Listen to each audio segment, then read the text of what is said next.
नमस्कार, मैं अभिषेक कुमार आप सभी का स्वागत करता हूं फोकस स्टडी विद अभी में। तो चलिए इंजीनियरिंग ड्राइंग में आज हम लोग क्या बात करने वाले हैं, ठीक है। सबसे पहले आपका एलपी टेक्नीशियन में क्या है कि basic science and engineering drawing आपका, ठीक है। ये आपका सीबीटी 1 में नहीं, सीबीटी 2 में, आप सभी को पता भी होगा। आउट ऑफ 100 क्वेश्चन में आपको टोटल 40 क्वेश्चन पूछे जाएंगे, ठीक है। और यहाँ मैंने लिखा है 40 आउट ऑफ 40। कहने का मतलब ये है कि देखिए, एक तो ये चीज़ें आपको सिलेबस में नहीं बताई गई है कि इंजीनियरिंग ड्राइंग से कितना क्वेश्चन पूछा जाएगा आउट ऑफ 40 में। और आपका बेसिक साइंस में, मेनली बेसिक साइंस में आपको क्या पूछा जाएगा सीबीटी 2 में, फिजिक्स। तो पिछले साल को अगर आप थोड़ा सा अगर देखने को चाहे या थोड़ा सा एनालिसिस भी करोगे तो वहाँ पे आपको 2 से 3 क्वेश्चन केवल आपके इंजीनियरिंग ड्राइंग से पूछे गए थे, ठीक है। लेकिन उस समय एक नया सिलेबस इंट्रोड्यूस किया गया था रेलवे के द्वारा, तो हो सकता है वहाँ पर वेटेज कम रखा गया। 2 से 3 या मैक्सिमम 4 क्वेश्चन पूछा गया, आप जाकर देख सकते हैं। बाकी पूरा का पूरा 35 से 36 क्वेश्चन जो था आपका फिजिक्स से, यानी कि बेसिक साइंस से पूछा गया था। लेकिन अब ऐसा नहीं है कि इस साल भी वही चीज़ें हो जाए, या फिर हो सकता है वही चीज़ें हो जाए। इसलिए कहने का मतलब ये है कि आपको पूरी तैयारी करनी पड़ेगी। और दूसरी बात यहाँ पर यह भी है कि अगर आप में से जो लोग या तो पेड कोर्स खरीदे होंगे, कहीं से भी खरीदे होंगे और पढ़ भी रहे होंगे, लेकिन मैं आपको यहाँ पर कुछ चीज़ें बता दूँ कि देखिए, अगर आप लोग पेड कोर्स खरीदे हैं बहुत अच्छी बात है, वहाँ से पढ़े हैं बहुत अच्छी बात है। आज के सेशन में हम लोग देखिए, सबसे पहले तो इंजीनियरिंग ड्राइंग की सिलेबस की बात करते हैं। तो टोटल आपको क्या क्या पढ़ना है पहले उस पर हम आते हैं, आपको दिखाते हैं। देखिए, तो इंजीनियरिंग ड्राइंग में आपका जो सिलेबस है, सबसे देखिए टोटल आपको 6 टॉपिक पढ़ना है। एक आपको है ड्राइंग इंस्ट्रूमेंट, ठीक है। उसके बाद ज्योमेट्रिकल फिगर पढ़ना है आपको, लाइंस पढ़ना है, प्रोजेक्शन पढ़ना है, व्यू पढ़ना है और सिंबॉलिक रिप्रेजेंटेशन पढ़ना है, ठीक है। ये टोटल आपको 6 टॉपिक आपको पढ़ना है, किसमें, इंजीनियरिंग ड्राइंग का जो आपका सिलेबस है। ये सारी चीज़ें हैं जो 25 क्वेश्चन और 15 क्वेश्चन जो एक्सपेक्टेशन इस बार की जा रही है 2023 में। 2018 में आपको ये सिनेरियो देखा गया था, 3 से 4 क्वेश्चन पूछा गया था, 35 से 36 क्वेश्चन बेसिक साइंस से थी। बाकी ये सारी चीज़ें एक्सपेक्टेड है, लेकिन आपको पढ़ना तो पूरा पड़ेगा, आपको कंप्लीट सिलेबस करके जानी पड़ेगी। तो देखिए, ये जो पहला टॉपिक है आपका ड्राइंग इंस्ट्रूमेंट, इसमें आपको 10 से 12 चीज़ें आपको पढ़नी पड़ती है, ठीक है। तो ये कंप्लीट हमने पूरा का पूरा आपको यूट्यूब पर फ्री ऑफ कॉस्ट एकदम डिटेल एनालिसिस के साथ कंप्लीट कर दिया है। और आज के इसी लेक्चर पे हम लोग 100+ क्वेश्चन, ठीक है ना। देखिए, 100+ क्वेश्चन कहने का मतलब ये है कि नंबरिंग मत करिएगा, 100 से प्लस क्वेश्चन आपको मैं आज कंप्लीट करवा दूंगा। और ये आपका जो पहला टॉपिक है, ये ड्राइंग इंस्ट्रूमेंट का। और इसके बाद आप किसी के भी कंटेंट को अगर नहीं भी पढ़ते हैं, किसी के बुक को नहीं भी पढ़ते हैं, कुछ भी अगर नहीं करते हैं, तो आपका यहाँ से सवाल नहीं छूटेगा। उसी प्रकार हम लोग इस पे आएंगे, इस पे आएंगे एक एक करके। तो चलिए, सबसे पहले ड्राइंग इंस्ट्रूमेंट में कैसे क्या क्या चीज़ें कवर करते हैं आज हम लोग तो बात करते हैं। देखिए, जो पहला टॉपिक जो आपका ड्राइंग इंस्ट्रूमेंट, सबसे पहले आपको उसमें पढ़ना है drawing board, T square, set square, protractor, scale, ठीक है। फिर आगे चलेंगे तो हमें पढ़ना है mini drafter, compass, divider, pencil और ड्राइंग शीट। इतनी सारी चीज़ें पढ़नी है। अब एक दो चीज़ें आपको पढ़ने को मिलेगा किताब में, फ्रेंच कर्व वगैरह हो गया। तो देखिए, फ्रेंच कर्व अभी मैं इसमें इंक्लूड नहीं किया, मतलब वो 1 या 2 मिनट का लेक्चर है, इसीलिए उसको साइड रखा हूँ। क्योंकि इसमें हमने बहुत अच्छे से मेहनत, एकदम क्रिस्टल क्लियर होकर के हमने चीज़ें कंप्लीट कराई है। और सारी वीडियो आपको इसी चैनल पे मिलेगा। देखिए, हर चीज़ का देखिए, जैसे कि ड्राइंग सीट हमने, ठीक है, ये आपका 9th लेक्चर था जिसमें हमने ड्राइंग सीट को कंप्लीट किया। उसी प्रकार आप जब इसी चैनल पर विजिट करिएगा तो आपको पूरा कंप्लीट पेंसिल के बारे पढ़ाया गया है, 8वां लेक्चर में कंप्लीट है जो भी पूरा डिटेल में। फिर आइएगा तो यहाँ आपको मिनी ड्राफ्टर के बारे, कंपास के बारे, डिवाइडर के बारे पूरी सारी चीज़ें बताई गई है। फिर उसी प्रकार आपको सेट स्क्वायर बताया गया है। फिर आपको टी स्क्वायर के बारे बताया गया है, प्रोटेक्टर बताया गया है, ड्राइंग बोर्ड बताया गया है। ये सारी चीज़ें आपको बता दी गई है, ठीक है। तो इस प्रकार से आप यहाँ पर चीज़ों को एक बार देखिए, चीज़ों आपको फिर आप खुद बोलिएगा कि क्या कंटेंट है। स्केल वगैरह सब कुछ हम लोग यहाँ पे कंप्लीट कर लिए, ठीक है। तो ये तो श्योरिटी के साथ मैं बोलता हूँ कि जो लोग फॉलो कर लिए हैं तो आपको 40 में 40 कोई नहीं रोकेगा। और आपसे मैं रिक्वेस्ट करता हूँ कि भाई पूरी वीडियो को आज का कंप्लीट देखिएगा। जो लोग पूरा कंप्लीट लेक्चर फॉलो किए हैं, आज आप लोग को इतना मतलब मज़ा आएगा और लगेगा कि क्या मेहनत होती है, क्या पढ़ाई होती है, आप लोग खुद से फील करोगे, ठीक है। इतना जल्दी जल्दी में आपके सारे क्वेश्चन बनेंगे, जितने क्वेश्चन बन सकते हैं आपका, ठीक है। इस पहले टॉपिक से जितने क्वेश्चन बन सकते हैं उसको मैंने करा दिया आज, ठीक। और सबसे इंपॉर्टेंट चीज़, आप इस ग्रुप को ज्वाइन करिएगा। टेलीग्राम कैसे ज्वाइन करिएगा, तो देखिए लिंक अगर आपको डिस्क्रिप्शन बॉक्स में जो दिया है, अगर नहीं वो काम करता है, ठीक है, मैं यहाँ पे वीडियो में जाइए चैट सेक्शन में पिन भी कर दिया हूँ, अगर वो भी नहीं कर रहा है तो आपको कुछ नहीं करना है, आपको सर्च करना है टेलीग्राम में फोकस स्टडी विथ अभी, ठीक है ना। फोकस स्टडी विथ अभी आपको सर्च करना है और आपको इसमें टोटल 700 प्लस स्टूडेंट जो अवेलेबल होंगे, ठीक है ना, उसी को ज्वाइन करिए, क्योंकि एक फेक चैनल भी है जहाँ पे 2000 के लमसम जो भी है स्टूडेंट, तो उसको ज्वाइन मत करिएगा, वहाँ कुछ भी पैसे वगैरह मांगे जाएगा तो उसका मैं जिम्मेदारी नहीं लेता हूँ, क्योंकि पूरी चीज़ें मैंने फ्री रखी है। तो चलिए आज हम लोग स्टार्ट करते हैं। तो चलिए नीचे से चलेंगे हम लोग, ठीक है ना। सबसे पहले ड्राइंग शीट का क्वेश्चन करेंगे, फिर पेंसिल करेंगे, फिर आपका कंपास, डिवाइडर, ठीक है ना, इस तरह से चीज़ें हम लोग करते हुए मिनी ड्राफ्टर, स्केल को और protractor, set square, T square और ड्राइंग बोर्ड से कंप्लीट लेक्चर करेंगे। और पूरा बेसिक साइंस हम लोग पढ़ा रहे हैं इस यूट्यूब पर ही। आपका फिजिक्स का क्लास अभी चल रहा है, CBT 1 CBT 2 दोनों को लेकर के, फिर केमिस्ट्री, बायोलॉजी और साथ में आपका इंजीनियरिंग ड्राइंग का पहला टॉपिक भी कंप्लीट है। देखिए इंजीनियरिंग ड्राइंग में कुछ नहीं है भाई। अब एक तो ये इंपॉर्टेंट टॉपिक था आपके इंजीनियरिंग ड्राइंग में, और इसके बाद आपका टॉपिक जो होता है ये, हालांकि लाइन से भी क्वेश्चन पूछा गया था, पिछले 3-4 में लाइन से पूछा गया, इससे पूछा गया, इस तो आपको मैथ में पढ़ना ही, तो इसको पढ़ाएंगे। देखिए पढ़ने में जो थोड़ा सा आपको दर्द दुख जो भी बोल सकते हो, ये चौथा पांचवा टॉपिक में होगा, इसमें भी होता है, लेकिन मैंने बहुत अच्छे से क्लियर करवा दिया। तो चलिए सबसे पहले ड्राइंग शीट से जितने क्वेश्चन बन सकते हैं, और पूरा मैं डिटेल डिस्कशन भी कर दूंगा पूरा ड्राइंग शीट का, ठीक है ना भाई। चलिए आते हैं क्वेश्चन पे। सबसे पहले ड्राइंग शीट के पास, तो एक एक करके और एक्सप्लेनेशन भी सुनते चलिएगा, ताकि आपकी चीज़ें पूरी क्लियर होती चली जाएगी। तो 78 नंबर से आपका ड्राइंग शीट का जो है क्वेश्चन स्टार्ट होता है। तो यहाँ से हम लोग स्टार्ट करते हैं। देखिए क्वेश्चन क्या पूछा गया, हिंदी इंग्लिश दोनों में है, और एक इंपॉर्टेंट चीज़ की जो भी है भाई, हिंदी इंग्लिश बाइलिंगुअल मैंने पूरा पढ़ाया है, तो यूट्यूब में विजिट करिए, लिंक आपको डिस्क्रिप्शन बॉक्स में सब कुछ चैनल वीडियो वगैरह का मिल जाएगा। क्वेश्चन क्या है, क्वेश्चन ये है आपका कि टाइटल ब्लॉक होता है, ठीक है ना। हमने पढ़ा था ड्राइंग शीट, जब हमने पढ़ा तो वहाँ पे हमने एक बात की थी टाइटल ब्लॉक के बारे में। तो यहाँ आपसे पूछा गया है कि जो आपकी टाइटल ब्लॉक जो होती है उसकी मेजरमेंट के बारे में, ठीक है ना, measurement of the title block.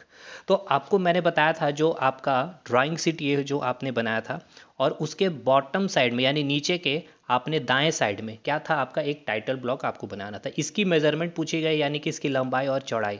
तो इसका सही उत्तर क्या होगा, 185 इंटू 65, ठीक है। और जो भी मेजरमेंट होगी वो सभी क्या होगी इंजीनियरिंग ड्राइंग में, में होगी, यानी कि मिलीमीटर में होगी, ठीक है भाई। तो अब देखिए ये सब सारी चीज़ें हमने कर रखी है, अब पूरा तो मैं एक्सप्लेन नहीं कर सकता हूँ ना, तो जितना होगा मैं कोशिश करूँगा, इसीलिए एक बार अटेंड करिए सारा लेक्चर हमारा। अगला क्वेश्चन है, टाइटल ब्लॉक जो होती है ड्राइंग, देखिए यही जो मैंने अभी आपको बोला कि टाइटल ब्लॉक जो होती है ड्राइंग शीट पर कहाँ बनाई जाती है, the position of the title block in drawing sheet, ठीक है। तो सबसे पहले तो एक चीज़ ये समझिएगा कि टाइटल ब्लॉक से आपसे और क्या पूछ सकता है। एक तो आपका इसका मेजरमेंट पूछेगा, जो मैंने आपको बताया 185 इंटू 65 होता है। इसका अगर आपसे शेप पूछ लिया जाए तो ये कैसा होता है, रेक्टेंगुलर होता है, यानी कि इसे हिंदी में क्या कहेंगे, रेक्टेंगुलर को आयताकार कहेंगे, ठीक है। इसी टाइटल ब्लॉक में क्या होती है, आपकी जितनी सारी इन्फॉर्मेशन होती है, ये सारी की सारी इन्फॉर्मेशन आपकी क्या होती है, इसी टाइटल ब्लॉक में दी जाती है।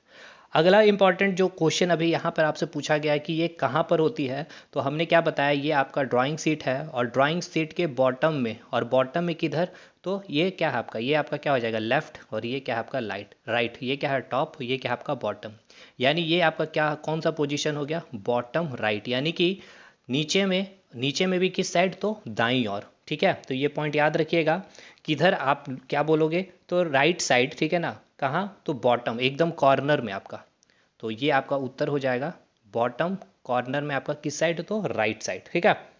तो a rectangular 185 into 65 drawn on right bottom corner of drawing sheet. तो ड्राइंग शीट का जो बॉटम कॉर्नर है उसके राइट साइड में आपको जो होता है टाइटल ब्लॉक बनाना होता है 185 65 का। क्लियर हो गया। इसकी शेप भी कैसी होगी, तो मैंने बता दिया रेक्टेंगुलर। 3-4 क्वेश्चन क्लियर हो गया आपका 2 क्वेश्चन में।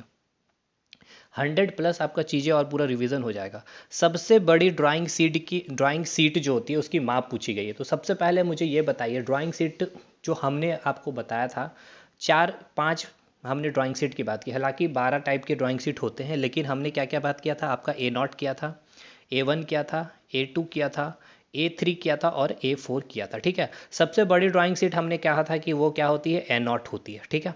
इसकी मेजरमेंट अगर बात कर ली जाए, ड्राइंग शीट जो सबसे बड़ी ड्राइंग शीट A0 है, तो इसका उत्तर क्या देंगे, A0 है। और इससे आपसे क्या पूछा गया, माप पूछा गया, the measurement of the largest drawing sheet.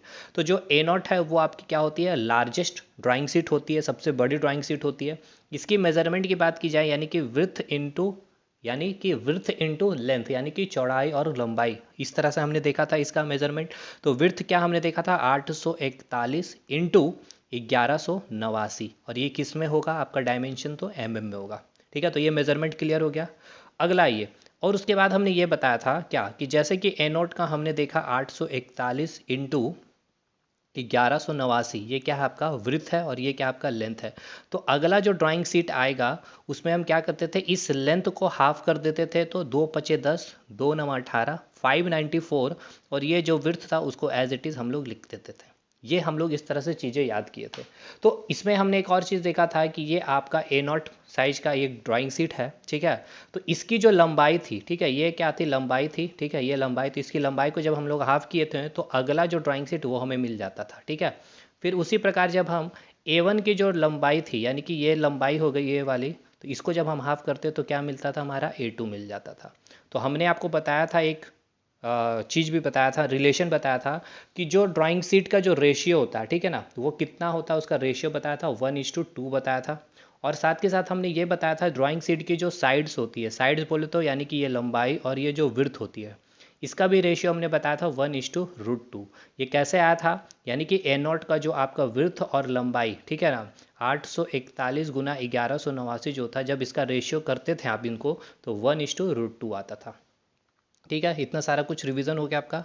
अगला सवाल पे चलते हैं। जो A4 ड्राइंग शीट की जो मेजरमेंट होती है ये आपसे पूछी गई है, ठीक है ना। मैक्सिमम यूज़ भी किया जाता है जेरोक्स वगैरह में। तो A4 की क्या होगी, तो आपको अगर नहीं भी याद होगा तो आप ऐसे याद करेंगे, A1, A2, A3 और A4।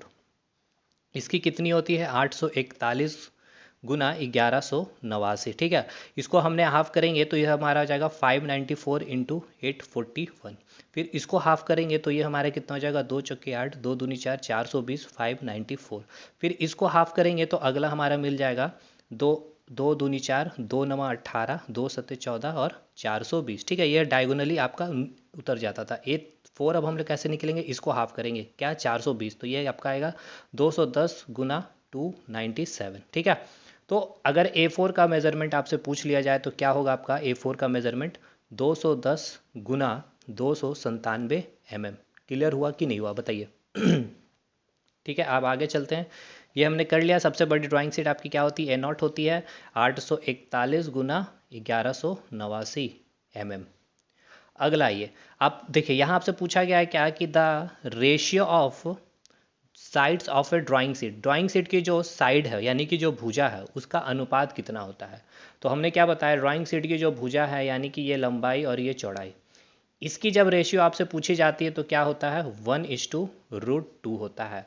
या फिर आपको एग्जाम में ऑप्शन इस प्रकार से नहीं मिल करके, हो सकता है इस प्रकार से मिले, 1:1.414 या 1.413 भी मिल सकता है, ठीक है, ये भी याद रखेंगे। अगला सवाल, ratio of area of 2 consecutive drawing sheet, यानी कि जो हिंदी में बता दे रहे हैं, जो ड्राइंग सीट की जो एरिया होती है, ठीक है ना, मतलब A0 और A1, ठीक है ना, इसमें आपका रेशियो जो एरिया के अगर पूछ लिया जाए, देखिए मैंने अभी बताया 1:√2, क्या ये ड्राइंग सीट की साइड की भुजा की, लेकिन ये आपसे क्वेश्चन पूछ रहा है कि ratio of area of 2 consecutive drawing sheet, यानी कि लगातार ड्राइंग सीट का जो एरिया होगा उसका रेशियो क्या होगा। जैसे कि अगर आपसे पूछ लिया जाए A0 A1 की, या फिर A1 A2 की, ये रेशियो आपसे पूछी जा रही है, ठीक है ना। तो ये कितना आता था एरिया में, हमने आपको पूरा डिटेल में समझाया था, तो ये कितना आता था 1:2, ठीक है। तो इसका उत्तर क्या हो जाएगा, 1:2, ठीक है। अगला ये, अगला 84th में क्या पूछा गया है कि विच वन इज करेक्ट, इनमें से कौन सही है। देखिए यहाँ A0 जो आपका ड्राइंग सीट था, यहाँ बोला गया है कि यह जो A0 जो होता है 2 टाइम्स ऑफ A1 होता है, यानी कि जो एरिया A1 की है उसका अगर हम 2 गुना करते हैं तो आपको क्या मिल जाता है, A1 ड्राइंग सीट मिल जाता है। तो देखिए A0 की जो आपकी मेज़रमेंट क्या थी, 841 गुना 1189 थी, ठीक है। और A1 की कितनी थी, तो आपका ये था 594 इंटू 841 था, ठीक है। यानी हमने आपको कैसे समझाया था इसको कि ये आपकी कंप्लीट जो थी ए नोट ड्राइंग शीट थी, ठीक है। और ये जो इसकी लंबाई थी कितनी थी, 1189। तो जब हमने क्या बताया था कि अगला जो ड्राइंग शीट होगा ए नोट के बाद क्या आएगा, आपका A1 आएगा। तो उसमें हम कैसे निकालते थे, उसकी जो लेंथ होती है उसकी हाफ कर देते। तो ये लंबाई को हम जब हाफ किए थे इस प्रकार से, ठीक है, इस प्रकार से हमने हाफ किया, तो ये आपका क्या मिला था, A1 मिला था। तो A1 की एक एरिया ये हो गया और A1 का एक एरिया ये हो गया, यानी कि 2 टाइम्स A1 का जो एरिया है वो किसके बराबर है, A0 का। तो ठीक है, तो ये आपका ऑप्शन ए तो सही है। अगला ऑप्शन आइए, इसको भी आप देखिए, इसको भी मैं यहाँ बता दूँ, हालांकि हमने इसमें बहुत डिटेल समझाया भी आपको, फिर भी मैं कर दे रहा हूँ। ये आपका क्या है, A0 है, ठीक है। इसकी लंबाई को हम लोग हाफ किए, तो ये आपको क्या मिल गया, A1 मिल गया, ठीक है। ये आपका मैं यहाँ लिख रहा हूँ, ये A1 हो गया और ये क्या हो गया आपका, A1 हो गया। फिर ये आपकी A1 हो गई, यानी बात किया जाए तो ये आपका मेज़रमेंट कितना था, 594, ठीक है। और ये कितना था आपका, 841। तो ये आपकी ये भी वही सेम होगा आपका। तो ये आपका लंबाई था, ठीक है, तो इसको हमने हाफ किया इस प्रकार से। तो ये आपका क्या हो गया था, A2, ये आपका हो गया था A2, ठीक है। उसी प्रकार इसको भी हाफ करेंगे, लंबाई में हाफ करेंगे। ये आपका लंबाई है, ये वाला जो है आपका लंबाई है। क्यों है, ये वीडियो देखिए भाई, डिटेल बताया हमने। ये A2 यानी कि 4 A2, यानी कि A2 ड्राइंग शीट एक है, A2 ड्राइंग शीट ये दूसरा है, ये तीसरा A2 ड्राइंग शीट, ये चौथा A2 ड्राइंग शीट है। जब ये चारों A2 ड्राइंग शीट को मिलाते तो आपको क्या मिलता है, A0 मिलता है, ठीक है। तो यहाँ भी ये भी ऑप्शन सही है कि A0 का जो एरिया होगा ड्राइंग शीट का वो 4 टाइम्स ऑफ A2 का होगा, ये भी ठीक है भाई। अगला आपको बोला गया है A1 जो है 2 टाइम्स ऑफ A2, ये भी सही, अभी आपको दिखा दिया हूँ। बाकी इसको हमने पिछले वाली वीडियो में दिखाया, तो ऑल इसका जो हो जाएगा सही हो जाएगा। चलिए मैं सी ऑप्शन समझा ही दूँ, मुझे मन ही नहीं मानता भाई बिना समझाए। देखिए ये क्या था आपका, A0 था ड्राइंग शीट, इसकी लंबाई हमने हाफ कर दी। ये लंबाई इस प्रकार से, ये टोटल लंबाई थी, इसको हाफ कर दी। ये क्या हो गया आपका, A1 हो गया। ये भी क्या हो गया आपका, A1 हो गया। अब इसकी लंबाई क्या है, ये लंबाई हो गई, ये जो है A1 ड्राइंग शीट की, ये जो है इसकी लंबाई है। तो इसको हाफ किए थे इस प्रकार से, तो ये आपका क्या मिला था, A2। ये भी क्या मिला था आपका, A2। उसी प्रकार ये भी क्या मिला था आपका, A2, ये भी मिला था A2।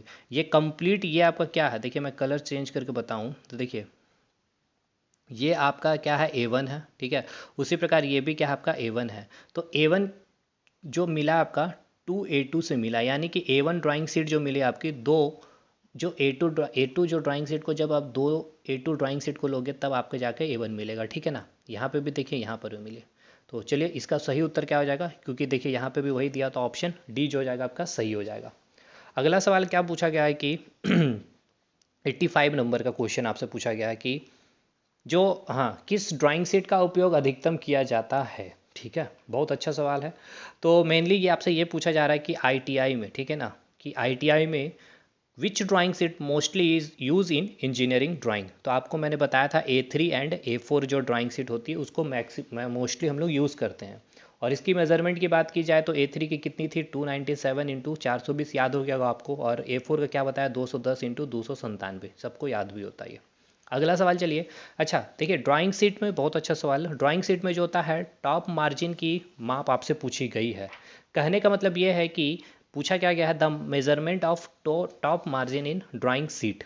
देखिए हम क्या आपको बताए थे कि जो आपका ये ड्राइंग शीट होता है, ठीक है ना, ये ड्राइंग बोर्ड के ऊपर रखी जाती है। ये बहुत अच्छे से हमने समझाया था, ठीक है। ये क्या आपका ड्राइंग बोर्ड या तो पिन अप कर दिया जाता है या इस प्रकार से सेलो टेप लगा दिया जाता है चारों तरफ से। ये क्या हो जाएगा, ये आपका ड्राइंग शीट पैक हो गया, मतलब हिलेगी नहीं आप। तो इसी कारण क्या होता है, तो देखिए अभी इतना जो आपका एरिया लिया है ये आपका क्या है, ड्राइंग शीट है। मैं कलर चेंज कर दूँ तो और क्लियर आएगा। देखिए ये आपका ड्राइंग शीट हो गया, रेड कलर से जो बन रहा है ना, ये आपका ड्राइंग शीट है, ठीक है। तो ये जो ड्राइंग शीट है, अब ये वाला जो ड्राइंग शीट में आप देख रहे हैं इधर ब्लू कलर से ये जो मिल रहा है आपको, ये क्या है, वहाँ पे सेलो टेप लगा दिया ताकि आपका ड्राइंग शीट हिले नहीं। तो अब आप जो है यहाँ पर थोड़ा सा क्या करते हैं, मैं दूसरा कलर लेता हूँ, यहाँ पे हरा लेता हूँ, ठीक है। अब यहाँ पे आप कुछ मार्जिन छोड़ते हैं या मार्जिन लेते हैं। मार्जिन मतलब क्या होगा, गैप, यानी कि ऊपर में इतना गैप छोड़ते हैं, ठीक है। राइट साइड भी इतना गैप छोड़ते हैं, बॉटम में भी इतना छोड़ते हैं, और right side sorry left side थोड़ा ज़्यादा छोड़ते हैं। तो आपसे यही पूछा गया, ये जो टॉप हो गया, ये बॉटम हो गया, और ये राइट साइड हो गई, ठीक है। कलर चेंज करूँ तो आपसे ये पूछा गया है कि ये जो मार्जिन आप लेते हैं टॉप साइड में कितना, आपसे टॉप का पूछा गया। तो मैंने बताया था 5 mm से 10 mm, और इधर भी आप 5 mm से 10 mm लेते थे, और इधर भी आप 5 mm से 10 mm लेते थे। लेकिन ये वाला जो आप कितना लेते थे, 20 mm लेते थे, ठीक है। तो आपसे क्या पूछा गया है कि ड्राइंग शीट में टॉप मार्जिन के मेजरमेंट पूछा जाएगा तो आप क्या बोलेंगे 5 mm से 10 mm, ठीक है। कंप्लीट। अब आइए अगला सवाल। अच्छा देखिए 87, यानी कि अब आपका ड्राइंग शीट से जितना क्वेश्चन बन सकता था मैंने ओरली भी चीज़ें आपको समझा दी है, और मैंने ड्राइंग शीट की कंप्लीट आधा घंटा 20-25 मिनट की क्लास ली, उसमें भी पूरा चीज़ समझा दिया है, समझाते हुए फिगर दिखाते हुए पूरा। और आज हमने क्वेश्चन भी करवा दिया आपका सारा कुछ, ठीक है। मतलब कहने का मतलब ये है कि अब आपका ड्राइंग शीट से कोई टेंशन नहीं, आप आंख बंद करके जाइए एग्ज़ाम हॉल में, आंख बंद करके टिक करके मत आइएगा, लेकिन जो समझा है उसका थोड़ा सा यूटिलाइजेशन कीजिएगा। अब अगला सवाल आपसे पूछा गया, ये दूसरा सवाल है, ड्राइंग शीट का नहीं है, ड्राइंग शीट कंप्लीट है। क्या पूछा गया है कि BIS क्या होता है, ब्यूरो ऑफ इंडियन स्टैंडर्ड, ये सब हमने समझाया भाई पहले क्लास में, ठीक है। पूछा गया है कि जो इंजीनियरिंग ड्राइंग में जो डायमेंशन होती है उसको किस पे रिप्रेजेंट किया जाता है। According to BIS in engineering drawing dimension express in किस यूनिट में एक्सप्रेस की जाती है, आपसे ये पूछा गया, सेंटीमीटर, मीटर, mm या फिर सभी में। तो आपको अभी मैंने बताया था mm यानी कि मिलीमीटर में। तो चलिए हम लोग क्या ख़त्म कर दिए अब आपका, चलिए आते हैं सबसे पहले देखिए हमने ख़त्म कर दिया आपका एक जो पॉइंट टॉपिक ख़त्म क्या है, एक टॉपिक मतलब कि फर्स्ट टॉपिक में ड्राइंग शीट ख़त्म किया। अब चलेंगे हम लोग पेंसिल के बारे में, ठीक है भाई। पेंसिल में जितने सवाल बन सकते हैं और पूरा मैं रिवीजन भी करा दूंगा। तो चलिए अब यहाँ से स्टार्ट करते हैं। पेंसिल का जितना भी नंबर काउंट मत करिए, कोई फ़ायदा नहीं, मैंने बोला ना 100 से प्लस, और पूरा इंजीनियरिंग ड्राइंग का ड्राइंग इंस्ट्रूमेंट हम रिवीजन आज आपका करवा रहे हैं। तो देखिए क्वेश्चन क्या पूछा गया आपसे, भाई काम कर ले। हाँ, क्वेश्चन ये पूछा गया है कि जो पेंसिल होती है उसकी जो लीड होती है किसकी बनी होती है। अब देखिए इसको हमने फिगर से सब कुछ समझाया, इसलिए यहाँ मैं नहीं समझाऊंगा उतना फिगर, लेकिन तो फिर वीडियो 3-4 घंटे की बन जाएगी। तो पेंसिल की जो लीड होती है इज़ मेड अप ऑफ, आपसे पूछा गया पेंसिल की लीड किसकी बनी होती है। तो सबसे पहले पेंसिल का हम यूज़ क्यों करते हैं इंजीनियरिंग ड्राइंग में, तो कुछ भी चीज़ें हमें ड्रॉ करनी है तो हम पेंसिल से ही करते हैं, ठीक है। और ये जो बनी होती है, तो देखिए पेंसिल का मैं थोड़ा सा फिगर फिर भी बना ही दे रहा हूँ। ये जो पेंसिल आप देख रहे होते हैं इस प्रकार से, ये जो बनी होती है ये पूरी की पूरी किससे बनी होती है, वुड यानी कि लकड़ी की बनी होती है। बाकी ये जो लीड आप देख रहे होते हैं ये लीड किसकी बनी होती है, तो मैंने आपको बताया था, क्या बताया था, ग्रेफाइट की, ठीक है ना। और ग्रेफाइट में क्या किया जाता है, साथ के साथ कुछ क्ले मिट्टी मिला दी जाती है जिसे हम क्या कहते हैं, काओलिन, ठीक है ना, काओलिन। तो इसका सही उत्तर क्या हो जाएगा, जो लीड के बारे में आपसे पूछा गया है तो graphite with kaolin, KOLIN, kaolin, kaolin clay, ठीक है ना। पेंसिल प्रायः लकड़ी की बनी होती है और पेंसिल की लीड जो होती है वो ग्रेफाइट जिसमें काओलिन, ठीक है ना, जो मिट्टी के फॉर्म में होती है उसकी मात्रा एक रेशियो में मिलाई जाती है, ठीक है ना। यानी ग्रेफाइट के साथ GRAPHIT ग्रेफाइट के साथ क्या मिलाया जाता है, काओलिन, KAOLINE काओलिन, एक क्ले के फॉर्म में, क्ले बोले तो मिट्टी, एक रेशियो में इसको मिलाया जाता है इसमें, ठीक है ना, रेशियो के फॉर्म में, ठीक है। अब आगे हम चलेंगे कि अधिक मिलाने से क्या होगा, कम मिलाने से क्या होगा, ये क्लियर हो गया। अब आगे चलते हैं। पेंसिल को कितने भाग में बांटा गया है, तो हमें पता है पेंसिल को कुल 3 भाग में बांटा गया है। कौन कौन से हैं, तो हमने एक देखा है सॉफ्ट पेंसिल, एक हमने देखा मीडियम पेंसिल, और एक हमने देखा हार्ड पेंसिल। तो 3 इसका सही उत्तर हो जाएगा। पेंसिल की कुल कितनी ग्रेड है, तो हमें पता है पेंसिल को कुल कितनी ग्रेड है, 18 ग्रेड है, ठीक है।